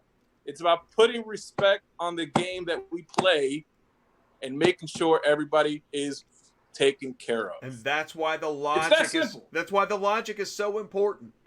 Right. Exactly. Gotta have logic. You do, and you gotta, and that's where I feel like part of what I'm trying to do is to help with the advocacy of customer expectations. And I got that because working as a dispatcher all the time, I would talk to people that had totally unrealistic expectations. Right? All the time. All the time. And it's because of that stinking $19 rate special. I tell you what, by the way, you know what drives me nuts? And I hear this all the time, and I heard it at NADA. Well, you free shipping for the first 500 or free transport on Tuesdays. I'm like, what are you talking about? Free transport. You're paying for that, right? No. You're paying for it somewhere. Yeah, man. Right. The transporter ain't doing this for free. No driver woke up and said, I want to move some cars today. Right? No. Absolutely. It's a job. This is a business. And so we're on the same page. We got to keep them rates up. And if we can keep the rates up, everybody gets their piece of the pie, and then this is a business. Yes. We talk about time management all the time. We preach it every single day here, Jay. Time management. It takes so much more time to sell a lower price, because then you have to service that deal for much longer. You make less money, and then you don't have a happy carrier because he's taking pennies, and then you don't have a happy customer because the carrier isn't happy. And so it's a full circle for less money. Mm-hmm. Right. The cheap jobs. The idea in our business is to solve the consumer's problem with the appropriate price and situation, so the inventory flips correctly. You know what I mean? If you book a low ball price, you are just dealing with so many more hassles and problems than you just should be signing up for, where you can't just sell another job. You're dealing with other BS that you sold. Yep. You know what I mean?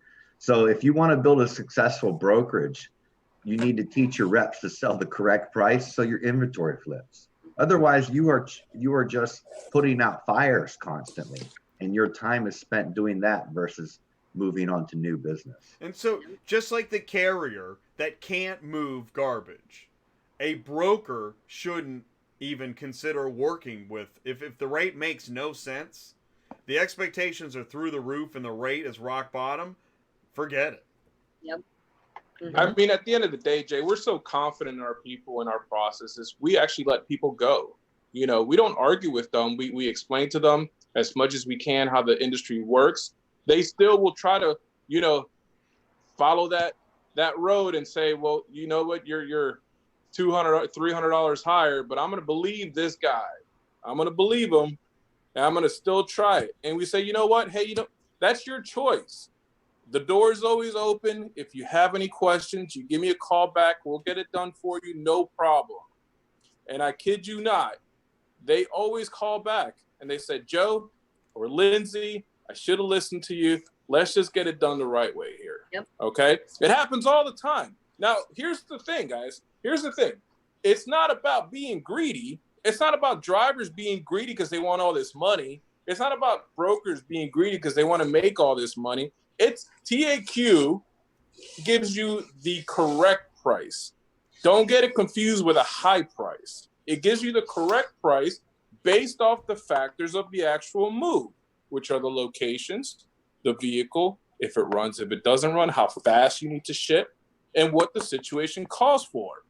Because again, for the longest time, metro to metro, cents per mile, hey, that used to work. It doesn't work anymore. You have to take into considerations those extra factors that are happening in today's world. Like everything else, this also, you know, we have evolution in this as well. So you have to stay up with the times. You have to have the technology in place to make sure that you can do a good job and have all your tools at your disposal. Mm-hmm. I just imagine like an automated system. Here's one for you, Mark. So you know, what are you shipping today? You know, 2005 Chevy Tahoe, and the pop-up says, that's huge. That's going to be expensive. Where do you live? Out in the woods? Oh my gosh. Yep. Yeah, But that's what it does. It should. That's what it does. Should. It categorizes by the size of the vehicle, if it's small, if it's medium, if it's large, if it's extra large, the locations. It takes all of that into seasonality. effect. Oh, and takes out the guessing game out of it. It really does. Yeah. It does. You know, TAQ will give you a price, you know, like I was telling you, from LA to Columbus or something like that. But the reality is, if that driver's got to drive his 9-car haul or big rig 30 miles outside of Columbus on a single lane road, he needs to get paid like $150 to do that, or drop it off in Columbus where you flatbed it down there for $150. If you want true door-to-door service, one of the two situations need to happen, and they cost about the same. So, and TAQ provides that, and it allows. And if you're a new broker, you don't know how to price that type of stuff. So that's why TAQ is important. Yes. You know what I mean? And if you're building reps and stuff like that, and you're trying to teach, because you can't go off of comparables on Central. And that it doesn't work. I was thinking how I had a meme I shared where the dispatcher lady was thinking and all these math formulas in her head. Yeah, I mean, if you're a new broker and you're trying to price without a pricing tool and you're looking at the compare button and the customer's telling you all this crazy stuff, you have seconds to give her the right quote. You almost don't stand a chance. No, you fall right into the trap because you want the sale. Yes. They're like, oh, well, this other broker's telling me this, telling me that. I'm looking at a comparable. All right, I'll do it for this. Right. And then now you just and created a huge problem for. I got a deal, but I got a huge problem on my hands. And now you're the carrier or the dispatcher. You see it sitting on Central at 15 cents a mile, and you're like, there's no way I can get that. And they're begging you to take it, right? Yeah, and if you're the broker that booked that, now you have to either bump them, which that's never good because now the customer feels like, they got bait and switched. Right. Or it just doesn't move, and now you're facing a potential bad review on all Google and whatever. You know what I mean? Because you didn't solve their situation in which you said you were going to. So it's a double whammy when you book something that doesn't go right. And now you're up all night. Okay, hey Lindsay, yeah, you said that 160 would get me from LA around the world in a boat at night. And you said it. And I have the chocolates to prove it. You know, that's exactly it. Yes, that's it. The chocolates to prove it. Yep. Oh man. Oh, this is so much fun. Well, it's interesting because and Silverman's got a really. We're going to go into this. We got 15 more minutes, Silverman. He says, without the carrier, the broker has nothing. I'm not going to argue with that. But and you know what? There's a lot of truth to that. There is. There's a lot of truth to that. You know, without the carriers, we really may not have too much going on. So that's why we make it a point somebody's got to take care of them. And that's exactly what we're talking about. So what's interesting is we're not saying, you know, with brokers, all the problems are solved and you don't need carriers. What we're saying is a good broker with good logic and real tools to price it right helps get the customer in line so the carrier can focus on their part of the job, which is just picking up, unloading, and loading. The carrier doesn't want to spend an hour in the parking lot with her with the sun going down and you know, and she's feeling ripped off and she's got one hand on the pepper spray. This is not a good deal. Yeah, that's so funny. Not. And you know, some carriers will go out, you know, with they'll take a load from a broker.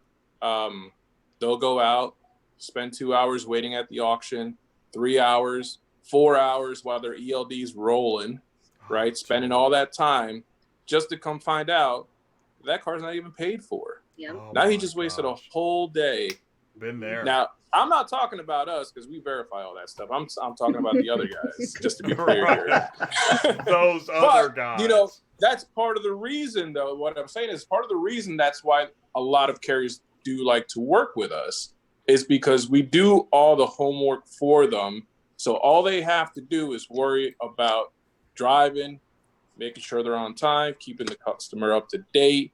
Communication is key in this entire thing.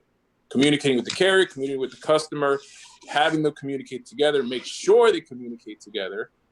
You know, it makes things a whole lot easier in the long run. Right. Which in turn brings in the referrals, the returning customers.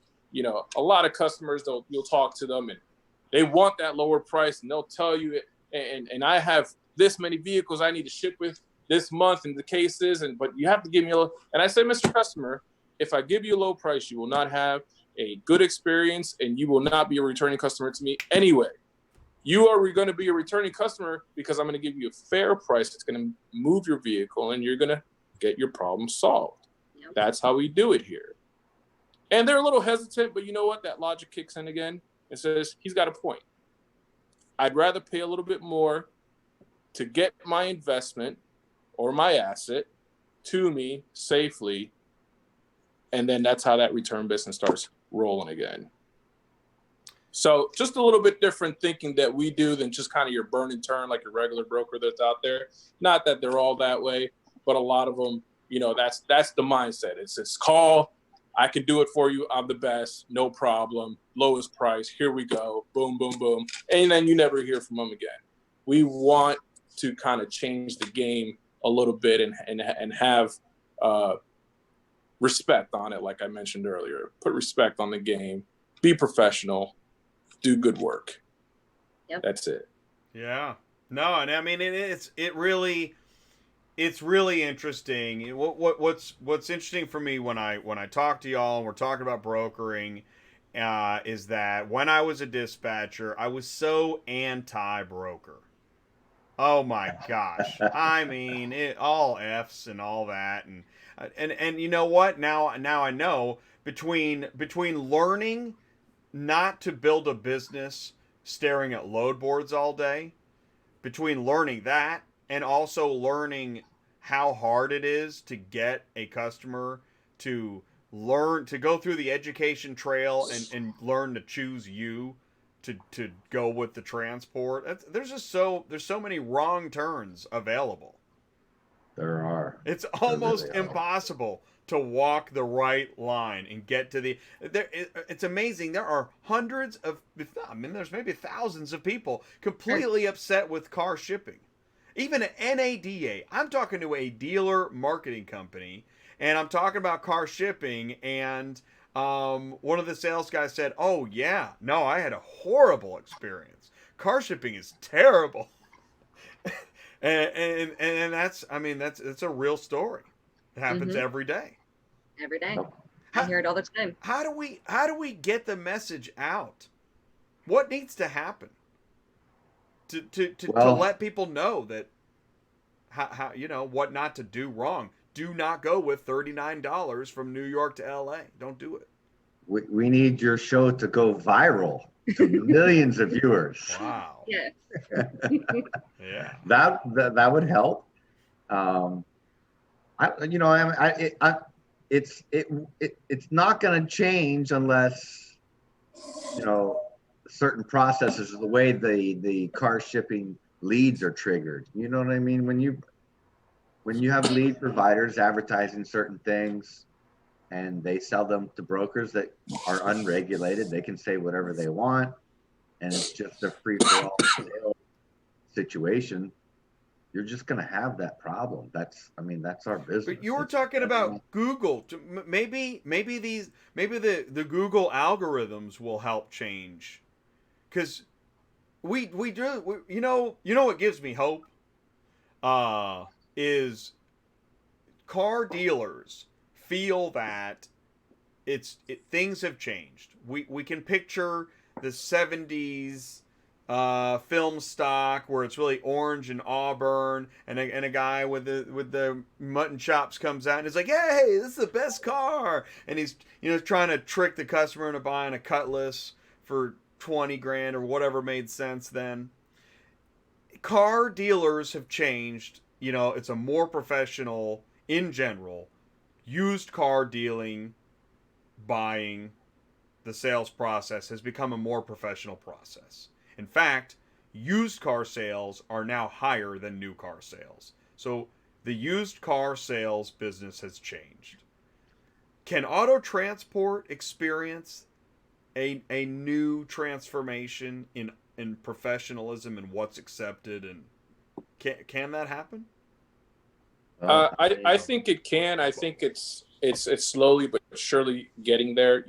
Like you mentioned, the car salesman, for a long time they kind of had that stigma of the slick hair and being shady and this and that and the other. But there's so much awareness now when it comes to buying cars. You have things like TrueCar, not to plug them or anything, but you have a lot of things, and the auto transport industry is kind of getting to that point now where there is a lot of awareness of what to look for, review sites. I was just going to say reviews.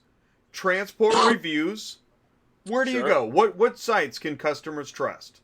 BBB. Transport. BBB is probably your number one site. Okay. It's a nonprofit, basically. Not nonprofit, but it's your oldest running site. That most people will relate to. That you can go on there and take a look at what you're doing. And what is it? Do you go to bbb.org or?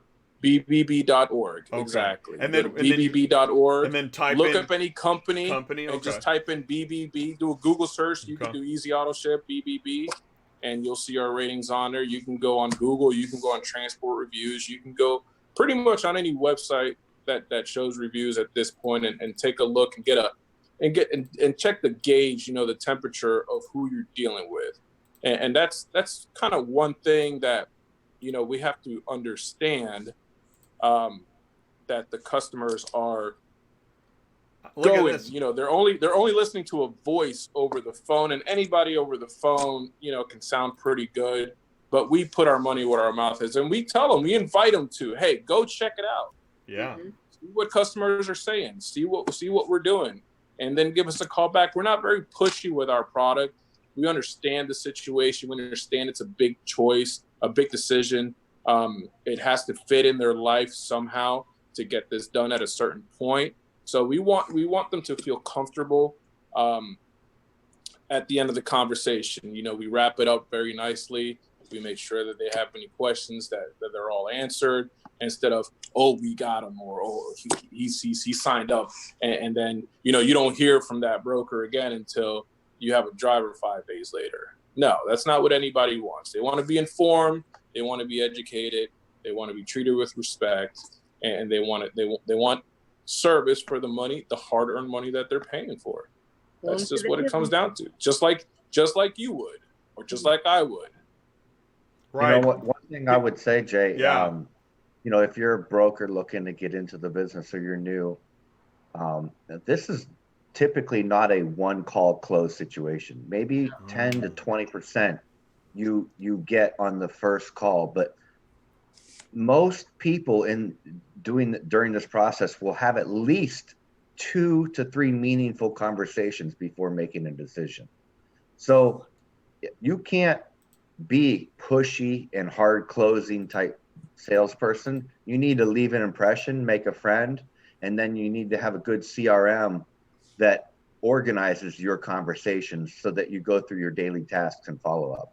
That's where most of our business on our reps are made. By just clicking on today's task, and you see you have 35 follow-ups for the day, and you need to knock them out. You have no idea who they even are, but when you click on it, you see the notes, but that's something you need to do for the day. Follow up with this person, read the notes real quick, and hope you left a good impression, because people they're too educated. That's just the way consumers are these days. They're not. They like to have at least a couple meaningful conversations before they make a decision, especially on something this big. So that's why we teach our reps to make an impression, leave an impression, make a friend, set the appropriate follow-up, leave the appropriate notes in the CRM. And like I said, ABD is great about doing that type of stuff. You just click on the calendar, you go through your new calls for the day, you click on the calendar, do your follow-ups. And that's where a lot of our business, that's 70% of our business, is on the follow-ups.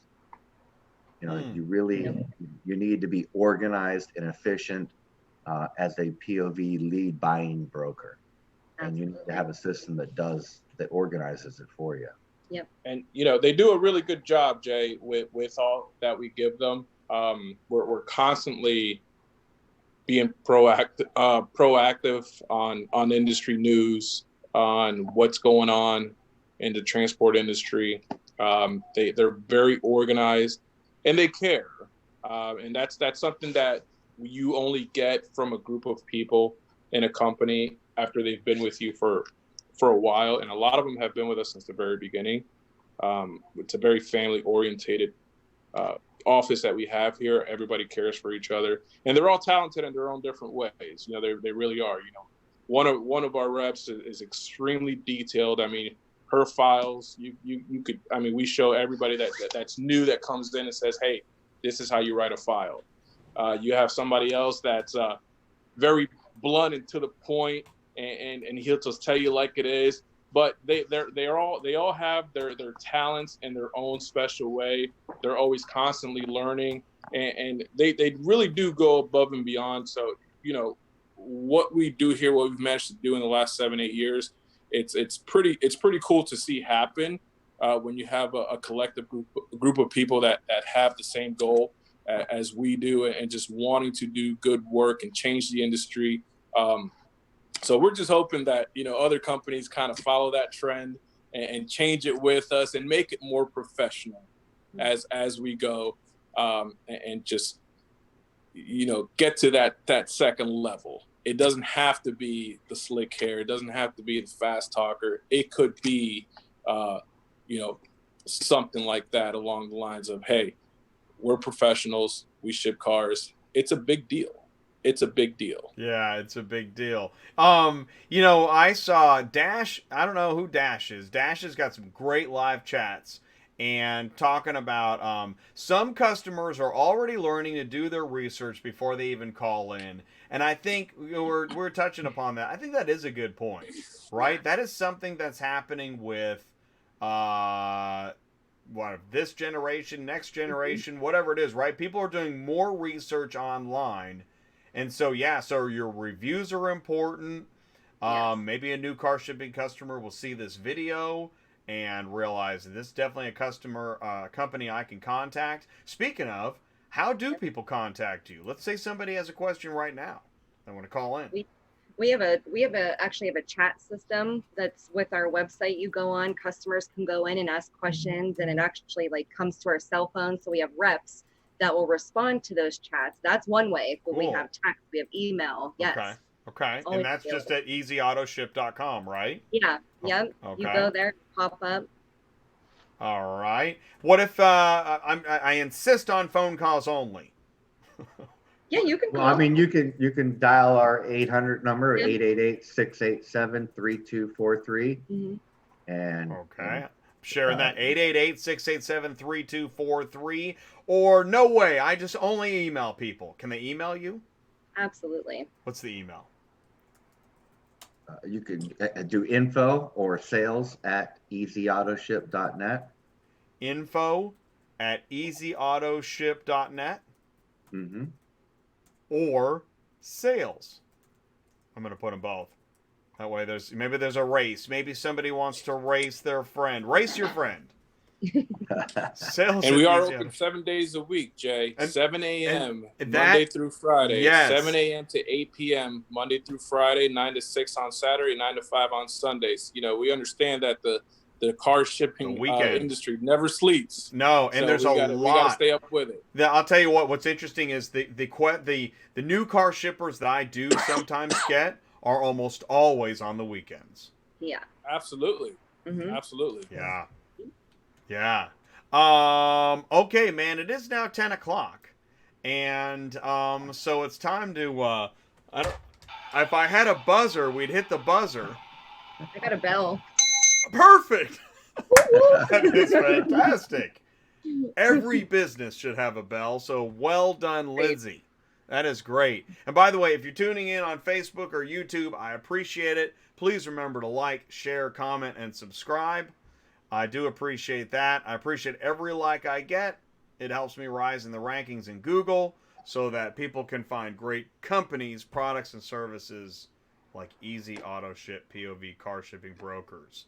So let's talk about, let's go ahead and do it. Let's talk about, I've got Silver Mint seems to have some of the most interesting stuff. Great, we said here, right here, man. Don't tell me you love me, show me. And we're talking as a carrier, right? A carrier wants to get paid, needs to get paid. That truck is expensive, fuel's expensive, the insurance is expensive, the DOT guy's about to reach in my pocket. I got tolls, I got IFTA, I got people expecting favors, I've got my tire just blew out. Did I leave anything out? No. Right? You just got it, yeah. Right. Carriers have problems. Yes. Well, that's our job as a broker, is to logically explain why the carrier needs to get paid, and put it on their conscience. You know, they've got families to feed too. You know what I mean? We're not trying to cut their throat here just so you get your car shipped, Mr. Customer. Yeah. You know what I mean? We're not trying to steal from him to save you a couple dollars. We want to solve your situation and provide a service. We want to get paid, and we want the carrier to get paid as well. You know, and we want the experience to go well from start to finish. Right, because these are not like mega corporations that can just suck it up. These are individuals and families. These are, you know, here we are in the political season. Who are the voters? Individuals who have families, just like me and you. All of us here are your average person that we need to make enough in a business transaction so that we can move on to the next one. None of us are mega corporations. Also, Jay, don't forget we have a carrier match system as well. Tell me more about it. Okay, so the carrier match system we basically send emails, text messages out to carriers that are in our network already to let them know, hey, we have this load available. It might fit your criteria on your route. This is what we're offering. But we don't just say, this is what we're offering, take it or leave it. We say, hey, this is what we're offering, but here's an opportunity for you to counter back to us and tell us what you need for it. Once we have that in place, we go back to the customer and say, hey, we have a driver in place. This is his offer. It's your choice at the end of the day, Mr. Customer, if you want to get it picked up with this particular carrier. So, our prices are always going to be what the carrier needs, but, you have a 2-car guy and you have a 10-car guy. So the 2-car guy, he has to make his money on those 2 cars. So we understand that. So does the customer. So just here's the carrier match. Let us know. We're going to let you know this is available. You let us know what you need for it. We'll go get it for you. So again, communication is key in all this. You made me think. I got this email today from you guys from Easy Auto Ship, right? Is this what you were referring to? Is this You know what? I actually dispatched that job today. Oh, you did? Okay. I did. Cool. Yep. Cool. That was a motorcycle. And the guy needed it picked up today. He booked it today with one of our reps. He needed it picked up today. And we found a driver through the Pro ABD, My Carrier Network loadification system. That's awesome. And then someone booked it right through there, not off of Central. It came right to their phone, and the carrier saw it. And at first, he couldn't pick it up at the moment. And then, we threw what we did because the client needed it picked up today. So we threw $50 more of our broker fee into it because we told him we'd get it picked up today. Right. You know what I mean? We gambled on it. That's our job. We give them a price, say, hey, we'll get it done. So we threw $50 of our broker fee into it. We still made what we need to make on the lower end, but it doesn't matter. We got the job done. Mm-hmm. And we were able to find a carrier, not off of Central. It was through ABD and our carrier network. We have about almost 4,000 carriers in our ABD system that matches previously run routes and things like that. And I like what we're talking about right now, because right now we're talking about networks that exist before the load ever makes it to the load. Right. Exactly. And that is an awesome thing to be talking about. Rather than squabbling about rates and sizes of pies, what we should be talking about is building relationships. Right. Right? Yeah, exactly. And that's harder to do in POV business because it's a lot of randomness. Yeah, you know what I mean? right. So it's difficult to do on routes and stuff because you don't have enough volume as a POV broker, with 1-car moves on a lot of stuff. But there's a carrier on every route, right? But if you've done a job on that route before and you've done business with us before and you get a text or an email, you're going to check it out as a carrier. Absolutely. You know what I mean? Absolutely. And that's always better than finding someone we've never worked with on Central. We don't know their rate. We don't know anything about them. But if we do it through the My Carrier Network, we can check out. You can click on that company. You can see the job they did before us, see any notes that were on that system or on that job, any positives and negatives about the carrier, and then go ahead and accept it or counter offer or whatever. Now, we talk about systems, TMS, app, alerts, notifications, load boards. One of the complaints is that there's now too much technology out there. Now, while that may or may not be true, if you're getting alerted of a load, who cares if there's 100 different technologies? I'll take 100 alerts any day. Yeah, if someone's showing me money, I'm going to take a look at it. Yeah, I mean, if I'm a carrier, sure, it's going to look at it for sure. Exactly. I can always say nope, but what I don't want to do is have to scrounge through lists only to find nopes. Right. This is that swipe left, swipe right, whatever, Tinder coming at you.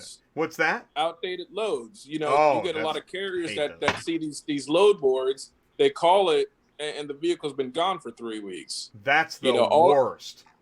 All our stuff is updated daily. Daily, it's refreshed daily. Thank you. All our loads are always fresh. They're always verified. We don't post anything until we have a signed contract from the customer. We have a credit card on file. It's boom. When that carrier calls, there's no, well, let me check with the customer. These are the dates. This is when it's available. This is when we want it. Can you do it? Yes, it's coming over. Let me verify your insurance. Let me verify we're going to check your MC number, make sure it's active. We're going to do our due diligence, and it's over to you in 5 minutes. There's no hurry up and wait here. Everything is verified. All right. So, okay, now let me ask you this. Because we've got a couple Facebook comments talking about rates posted. Do you guys think you have any loads out there that are posted a little low? There's a curveball. I know. Sure. Right. I'm sure we do. do. You see that sometimes? Sure. Well, go ahead. Go ahead. Yeah, go ahead. So here's the thing. You can talk to the customer, and again, it's all about finding the situation. It's finding what the situation is so you can put the best plan of attack to get their situation done.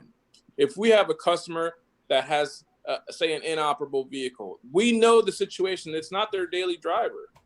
They have time. They're not waiting for this to start their new job. They have time to shop. So we will put it up a little bit lower until a driver just has a space open where he can go. Now, that still doesn't mean that we don't set the expectation to the customer to say, hey, we can start you off a little bit lower, but these are the things that may happen. You have to be prepared for us to give you a call back because a carrier gave us a counteroffer to make it work economically for himself. So as long as we're transparent that way and set those expectations, it's a very easy phone call to say, hey, Mr. Customer, we have a driver. He can do it on this date, deliver on this date. This is where we need to be. And the customer, as long as he's been explained that, will say, you know what, let's go ahead and do it. Yes, they will. Mm-hmm. So, but you probably have moments where I think we're kind of getting a little closer to the epicenter. So you probably have some where you're like, all right, I'm going to post it, but this is painful. You got some of those? Yeah. And then this, right? You're like, because when the carriers see this, they're going to be like, oh man, easy auto ship. That's just another stinking broker, right? Mm-hmm. It's not true. Yeah. It's the customer driving that impression. Right. Yeah. And you're a little bit stuck in the middle with the carrier. We're all kind of stuck in the middle, right? Dispatcher's upset, carrier's upset, broker's not happy, and the customer's like, yeah, right? I don't know. What is the customer thinking? This is normal? I'm in control? I manage people in bank lines with my eyeballs. I'm going to do this too. Yeah, I mean, like Joe said, we at the end of the day will try to do what the customer wants, but we will give them the expectations they need to hear at least. You know what I mean? If you want to start it at $100 below the market value or what TAQ suggests, we'll do that for you. But we're not going to guarantee it the 1 to 5 day pickup time frame that we do on our pricing that we give up front. Or don't be surprised if we call you back and say, hey, the carrier wants this. And, we kind of told you that. It's up to you to say yes or no. But if you want the car moved, here you go. This is what we got. Right. So we've got but we try not to price, we try not to go too low just to waste our time either. Yeah, you know what I mean? If the route demands 800 and they want to pay 4, we're not even messing with it. No. I mean, right. Right. It makes us look bad to carriers. It does. Carriers exactly. Because now it ends up on Facebook. Yes. And it ends up in industry news next to flip of the week. Yeah. Right. Right. It's really interesting how, and this is the impact of social media in a way, right? Is it's reviews on steroids. Because now it's not just a post somewhere. And it is really interesting. And I know, as a dispatcher, I gave the riot act to a couple of brokers. And here, I'll tell you what, this is great. because I got a post in I got a Facebook comment right now. Today, blank broker canceled an order with me after I already signed the legally binding rate agreement saying they posted the rate wrong. The manager I spoke to kept saying, I'm not going to lose $50 on this deal to honor the rate. Jeez, yeah. And you know what? You know what really stinks? And this is on the Auto Transport Intel Facebook page, so you can go see it. I try not to name company names, but I've had that happen before too. And so I'm caught in the middle too. I'll tell you what, I need guests and advertisers to run this channel, but I have said to a couple people, are you sure you're paying the carrier enough? Are you sure? Because you need to. Mm-hmm. And so Silver Mint, I'm with you, man. I'm pro carrier. Yep. Without carrier, you gotta nothing be. gets moved. Yeah, exactly. You have to. You gotta be. If you're paying attention, you have to be pro carrier. Yeah. Without the carriers, we can't move cars. So you know, that's why I mean I appreciate. I'm gonna say right now, I appreciate you guys coming on the show because I know that I can't get every broker on this show. That'd be like, I don't know what would happen.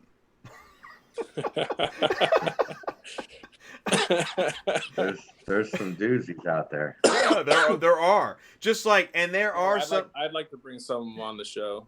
Right. I can do that show. I'll tell you what, and that's where I want to say this to anybody. I am ready to hear if you are a company, product, or service that you think you're ready to go on Auto Transport Intel and talk and put up with the live chat. I'm kidding.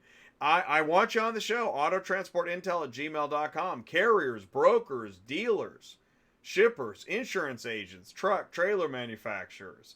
If you work for the DOT, you've been doing it 40 years, and you are tired of crummy equipment driving around, get on the show. Let's talk about it. Because there is a lot to talk about. And but if I say this to the dispatchers and carriers that don't know, brokers do perform a function. Getting the customer on board with reality is not always easy. No, it's not. Right? No. and then once you get on board with reality, then following through all the things that go wrong on the road, Right. And you Yeah. get that call, Lindsay? Yeah, exactly. Sometimes you'll get these guys to commit and then, they'll hang up with you and you'll get a call 10 minutes later and they'll second guess themselves. So they'll talk to another company that's kind of talked them out of it. So you have to resell them again. You know what I mean? So it's literally, we say from the womb to the tomb. We take these guys from the time that we, get them on board to the time that car is delivered and we, get a review and everything's good and everybody's happy. That is womb to tomb. And lead it's our to job review.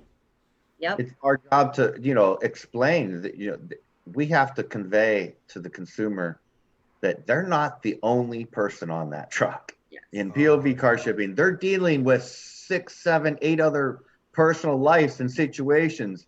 And one situation can throw off everybody's situation. Absolutely.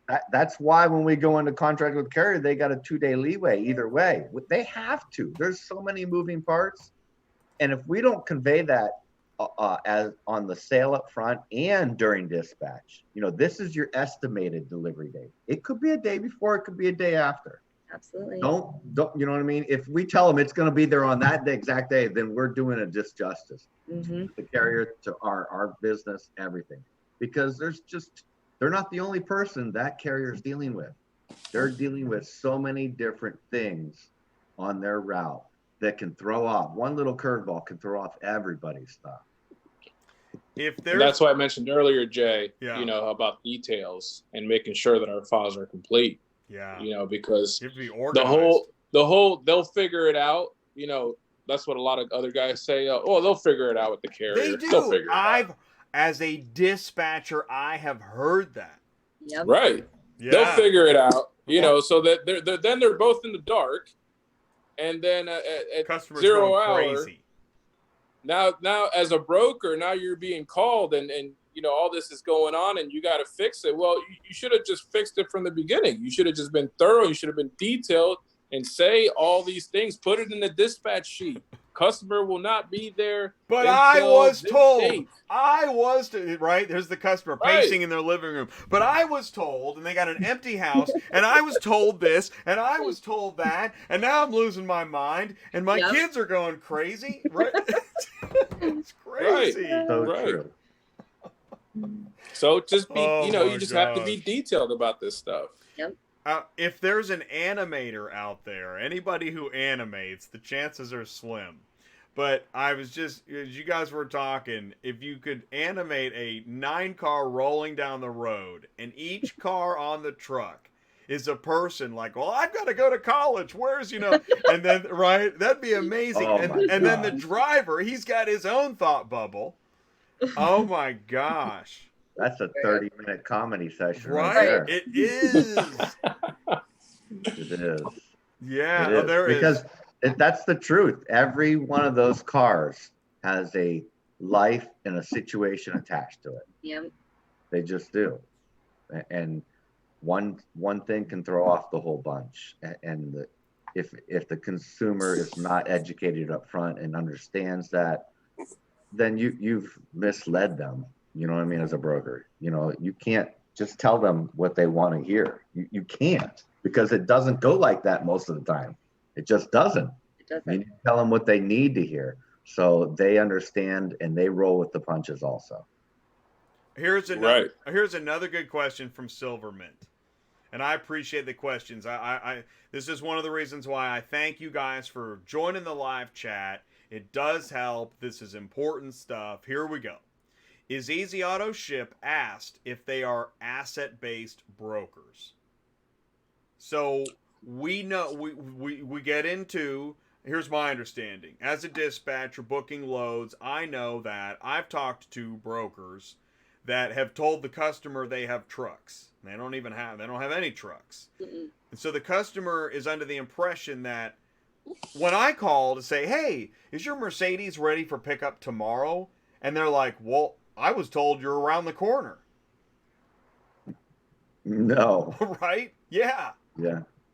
Because they're told that the company they talk to has trucks everywhere. No, we definitely don't say we're asset based. We're a brokerage. We could say we have preferred carriers that run this route regularly, which is true. Right. But we definitely don't say, hey, we're asset based. We'll come pick it up right now. I mean, that's just, You're false. asking for trouble. Yeah. Exactly. Yeah. If you do say that, you're just asking for trouble, because it's not going to happen anyway. A lot of customers, I believe that a lot of car shipping customers are under the impression that trucks are like lazy Susans literally everywhere. So as soon as their car's ready, it just goes right on the lazy Susan and bang, it's on the way. Uh-huh. And it's Well, like, that's why you have to explain the window, and that's kind of our end to kind of let them know. A lot of customers will ask from the very beginning, are you just a broker, or do you own your own trucks? Yes. So it's kind of we don't like to just be called just a broker. Understood. We're a little bit more than just a broker. We're here to guide you to get your vehicle shipped. Okay. Yeah. That being said, a lot of customers will ask you already knowing the answer, and they want to see if you're going to lie to them. So those brokers out there that are getting asked those questions, if you are a carrier, keep in mind that customer may already have done research on your company, and he wants to see if he's going to be able to trust you by asking that simple question, if you're a carrier or not. So be careful if you want to say yes when you're not. That's right. That's right. And that goes for, anybody at any time. Once you say, something that's not true in your service, it's, okay. And especially when you go to pass that on, which gets us back into the false leads, right? Yep. Yeah, no, he'll be there tomorrow morning.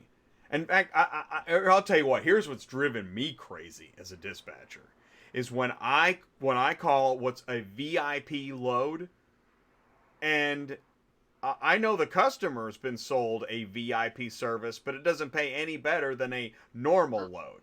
And I've said, why is this a VIP load? Why am I talking to the VIP section when there ain't no VIP in the rate? Right. What's up with that? Where's the VIP? Yeah. Well, there's a whole nother level of service. Okay, is there a cost for that service? Right. I'm No, sorry, what?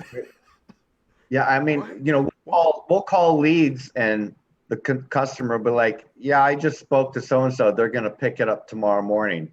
And yet we're looking on Central, the load is still posted. Right, exactly. And and then we have to go to explain to the customer that, listen, if that was true, your load wouldn't be still listed by this company. Exactly. They're just telling you some BS, so that you fall for it and you fall into their trap. And they're hoping and wishing they get a driver for tomorrow, but most time it's not, because they're lowballing anyways. And then they're just stringing you along. I mean, it's an uphill battle with a lot of the leads that we buy. It is what it is, you know what I mean? But and it really is. I mean, there's one, if one was very legalistic, that you might use the terms fraud and misrepresentation, because I mean, like, what is going on here? I know one time I called on a load. It was the end of the day. I was getting ready to leave, and I said, it doesn't pay enough. We could probably pick it up tomorrow, but there's no way the carrier driver's not going to pick it up for that rate. And the broker said, well, that rate is guaranteed. I said, what do you mean it's guaranteed? It's still sitting there. It's the end of the day. Well, they've got guaranteed pickup today. I'm like, what? There's no way they're going to pick up today. And that rate stinks. Right. Yeah, we hear it all the time. Guaranteed. We call and be like, hey, we're calling to follow up on the request you put online to ship your stuff. Oh, I already got someone. And keep in mind, this lead came in like 2 minutes ago. We got someone that says they're going to pick it up tomorrow morning already. Right. We're already good. We got it taken care of. Don't worry about it. Yep. But if you'll do it for $50 less, right? Yeah. Oh my gosh. I don't know how this $50 less thing got started. $50 less is all over on the the place. flip side too, Jay, you get some guys out there that'll post a vehicle for, say, $800 and then tell the customer $600, have the driver go pick it up, get to the destination. Now the carrier's fighting for his $800 that it was dispatched, that the customer has no idea about. Totally. I've seen that happen too. I mean, that's happened before. Yeah. And it's just like, wow, you're just going to send this guy out there not even knowing anything. And it's unfortunate that it happens. And that also gives, a black eye to the brokers in the industry. Well, I would imagine some of these cases are a new broker who didn't realize what they were getting themselves into, which is where, right? I mean, maybe in that certain situation, probably not. I mean, you have some brokers that that's just shady brokering. Okay, that's shady. Yeah, that's straight shady. That is straight up shady. Brokering. That's just kind of like, go ahead and pick it up. I know I told him 6, but when you get there, you have his car, and you're just going to strong arm that customer to get your $800. We're changing the company name tomorrow, anyways. That's good. And that's it. Oh, but you have the other brokers that are not as experienced when it comes to pricing things out correctly, and just follow the trend because that's what they're seeing on Central. It's like, well, he's got it for $300, I'll put mine for $300, or I'll go $250, and they just kind of hope and pray that that's what it is. And then before you know it, you have all these underpriced vehicles on Central. And then these drivers are saying, well, why do you guys have your price where you're at? Well, everybody's following the trend. Mm-hmm. So unless you're really experienced in pricing and how it works and what the carrier needs for it, you do need a system, like we use, where it has that pricing engine to tell you where you need to be on certain routes. Yeah. Let's see here. Marius, he's got several questions. I'm going to put in here info@easyautoship.com. one of the things that .net, Jay. Oh, .net. it's .net. Oh, dang it. Okay, so info at Easy Auto. Thank you for clarifying that for me, because Marius, and I'll say this because I'm trying to play in the middle ground. Marius, it looks like he's found a few. He found a few loads of yours posted, and I think he has some questions for you about some of the rates. Sure. So I suggest that Marius email you info at easyautoship.net and ask a couple questions. Let's see. Value. So the car's value based on the cost for the driver. Yeah, I think he's seeing a couple. And you were talking about. So you've got a couple vehicles posted that that you've told the customer there's not enough money on this. Yeah. I mean that's true. And they're like, oh, I got time, I'll wait. You know what I mean? And we, sometimes we'll do that. I mean, we'll post it. We won't go too low because, like I said, it just makes us look bad. But and some of these rates are posted for like a 9 car. Is that right? Because let's talk about the difference between a 9 car and a 3 car. Right. There are some rates that 9 cars will take that a 3 car simply cannot. Right. Absolutely. By the very nature of volume and economies of scale, right? Right. But right. But I guess there's a certain point at how about this? Could you say on an average low rate that a 9 car could take that a 3 car could not? Is that a number we can throw out? This is tough. And we're almost done. The surgery is almost over. I mean, for what kind of could we be in the 30 cents a mile, and a 9 car could do it, and a 3 car could not? Yeah, a 3 car can't do stuff for less than 45, 50 cents a mile. Exactly. They can't. They cannot. They can't. They cannot. And as a dispatcher, I would not. They're just breaking even. And which is not even breaking even. Which doesn't work. Yeah, because you have maintenance and surprises, and you got to pay yourself. Where a 9 car can make up for it because they got other stuff. They can make up for it, and they can, you know what I mean? Well, here we go. Like Frank says, 30. How about this? 32 cents a mile, and they want it next day. Now you've got, right? And this to me, this is what Amazon, Uber, and Carvana is creating, is people that want cheap next day. Yep. Right. I don't know what you do with that. How do you combat that? You tell them no, Jay. You tell them no. That you have to let them know, if you want your car picked up the next day, you have to be offering more than everybody else. So, we really try to break things down in a layman's terms, so to say, that people can understand it. And we tell them, hey, it's like eBay. If you want the item, you're going to have to outbid everyone to win the item.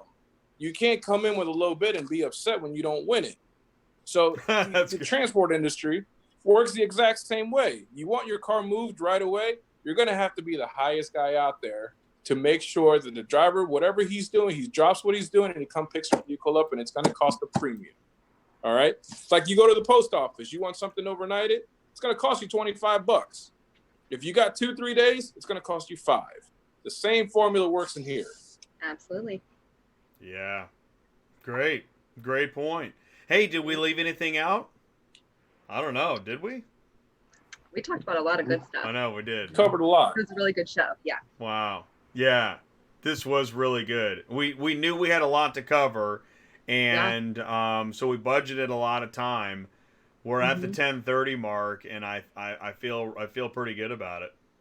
I do too. Yeah, it was a good show. Yeah, for sure. POV is a unique breed for sure. And is it the biggest market in used? What's the biggest? Would it be dealers? Would it be? Well, I don't know. I don't really know. I mean, I would say back in the day it was dealers, but now that the internet and people buying wherever they want, more and more direct to each other. Car shipping is being triggered by Google and online than ever before, and it's continuing to rise. In fact, you should get on eBay Motors. I shared that. I think I shared that email address in industry news. I don't think they. You know what they told that? You know what they told me is that I believe their default was UShip. You know what I said to them? I don't know if that's a great idea. Right. I mean, you're just kind of like, I don't know. That's kind of. Well, And I'll tell you what. I'm gonna take it one step further. Dang it! I'm throwing down the gauntlet. I told UShip because they had started UShip Logistics, and I allegedly, I think I'm right. And I said to UShip Logistics, you know, I don't know if your business model is exactly working because there's a broker who basically built a business by, you know, going on your load board and just turning it into a realistic business model and customer service. So that's not, you know, someone just built a grocery store inside your grocery store. right. Yeah, I mean, with crazy. UShip, you're paying double broker fees for sure. Totally. And it seems to take forever. I don't actually know how anything gets done. Well, I mean, the one thing that people like about UShip is they come off as a really bigger company, which they are compared to a lot of smaller brokers. They have options. They provide guarantees. But you know what? At the end of the day, 90% of those quotes that go through UShip are powered by TAQ behind the scenes. Oh, so, right. Mark was talking about that's fascinating. Right. Well, again, yeah. So the pricing's accurate. It's just double brokered fees because UShip takes a big chunk themselves, and the broker has to make a chunk. Where you could have just skipped all that, gone right to the broker. Exactly. And so that's where it is. It's like a swap meet with several other groups inside the swap meet actually doing the business. So right. I guess it's just the UShip name, but anyways, that's really all it is. Well, exactly. If it wasn't for the name, there wouldn't be anything else, maybe. Well, yeah, the Shipping Wars TV show is what set them off. You know.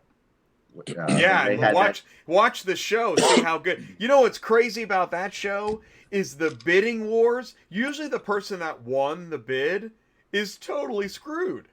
That's the whole idea of the show. They want the drama of the bad bid. Right. Like, oh my god, I can't believe I got that. Now I gotta move another thing with UShip though, Jay. You know, as by using a broker, that broker is going to verify that carrier is fully licensed, has the proper insurance, you know, cargo insurance, to assure that if there is any issues, that customer's vehicle is going to be taken care of. UShip doesn't really do all that due diligence. It's like you have a truck, you want to ship vehicles on the weekend, have at it. Good luck. If the customer, you know, something happens and they don't pay for an extra service on top of the service that they're already paying for, they got a problem. You know, when you're dealing with us, it's a full service. I just thought we're going to talk to you. Good luck trying to get them on the phone, right. But I can promise you won't. Their motto should be "You ship, we don't." Exactly. Right. Okay, I'm sorry, UShip. I'll tell you what. I want you on the show. We're gonna clean this up, and then you know I'll eat. What do they call it? What do you eat when you have to eat? I'll eat my crow. I'll eat crow. Live on Auto Transport Intel, I'll eat crow. You know, I've talked to a couple large companies that, you know, I didn't say great things, but I was sharing. I mean, what I just said about UShip, this is common knowledge in the shipping industry. So it's not like I'm just saying it, but I will eat crow live for UShip. Come on the show, autotransportintel@gmail.com. You know, there's nothing like. Well, I mean, UShip provides a good service. I mean, you know, they have good brokers on there. They provide good pricing. Okay, yeah. And you have the security of paying UShip at one point. So there you go. And you have security of the marketplace. That's what they're off. Yeah. Okay. And they distribute the money. So they're guaranteeing and backing that the payments get made appropriately. But you're overpaying, and they're you're going to overpay for that. Yeah. Okay. Yeah. And so we can agree on that. All right. Like we're disagreeing. I can't believe we disagreed so much. Oh man. All right, well listen, I think the responsible thing to do is to let you guys go and thank you for a great show. This Thanks for has having been us. Thanks for having us. awesome. Yeah, it's been great. Awesome. Contact info again is I want to say this. If you, for anybody that, I'm pretty sure that this got out there, but go to easyautoship.com. Yep. There's a phone number, there's an email address. Now you know, and this is what's cool. You know Eric, you know Lindsay, and you know Joe, all at Easy Auto Ship. Yep. You can contact them, ask them questions. They want to help you. Call us. Thanks, Jay. Absolutely. Appreciate If you're a new having us on the carrier, show. give us a call. Yep. We'll verify your stuff. We'll get you going. Yep. Awesome. Thank you Easy way. guys so much. Go back to your lives Thanks, Jay. of taking Thanks, phone Jay. calls and Absolutely. logistics. And thanks for what you do. I really appreciate it. Well, thank you. Thank you Thanks, as well. Jay. Appreciate the show. We Yep. love it. Thank you very much. Have a good night. Okay. Good night. Bye-bye. Bye. Okay. Bye. And the meeting is over. And I got to go back to, let's see, let's go here and let's do, okay, so I know this is our, oh, that's not what we wanted to do. Wait, where's that? Okay, so we got to hit this. We got to hit this. Okay, Jay's got his thinking cap on. Save us, Jay. We're in some kind of re-entry craziness. And I need to click, let's see, when I click that button, I need to click that button, there we go, and we're back. Okay, woo. So listen, you guys, I want to say that this has been a great show. I really do appreciate you watching Auto Transport Intel, joining the live chat, sticking around. See, I saw somebody had just joined the show at 10 o'clock and thought it was almost over. Because this is the longest show in car shipping, but most comprehensive. I really appreciate everybody participating in the live chat, asking questions, helping others. Some great stuff in here. Yeah, and I'm glad we talked about U-Ship a little bit. It is a strange subject, but it needs to be talked about. Ultimately, what we all want is we want car shipping customers to know what's going on, know what you're paying for, and that's not cheap. And that there's a lot here. The sausage making process in car shipping is extensive. Let me say this here. Let's do this. Let me throw up this screen. Again, I just want to say this was episode 125, POV car shipping, privately owned vehicles with Easy Auto Ship. Next week is episode 126. I don't have the video thumbnail for that because I'm still putting it together. That's the way I roll. But on Thursday, 2 days from now, in less than 2 days, dispatching live with ATI. I did some dispatching live on Facebook in 2018, but I haven't dispatched since, was it 20? What year is it? It was 2018. So, since I don't dispatch anymore, my guest dispatcher on Thursday is Sue at Murphy Auto Transport. We're going to go live at noon Central Time on Thursday. Might only be 30 minutes, 40 minutes, but it's going to surely be under an hour. And we're going to do some dispatching live. We're going to look for loads. We're going to give some advice. So if you want to learn more about dispatching, tune in on Thursday, 1 p.m. Eastern, noon Central. Thank you guys so much for tuning in to Auto Transport Intel. This is the Car Shipping Business Channel, where carriers, brokers, dealers, and shippers network, deliver, research, and grow. That's what we're all about here, building our businesses up. If you think you've got a company, product, or service you want to see featured on Auto Transport Intel, know somebody like that, send me an email, autotransportintel@gmail.com. That goes for if you think you see the best meme or the flip of the week, send it to me. Let me know, and I'll share it on the show. Thank you guys so much for a great night. I am now going to run the car hauler. I'm going to bid you farewell. I want you to be safe out there. I hope your business is profitable. I hope that this information helps you. Please remember to like, share, subscribe. Thank you so much for joining me, and I'll see you next Tuesday. Peace out.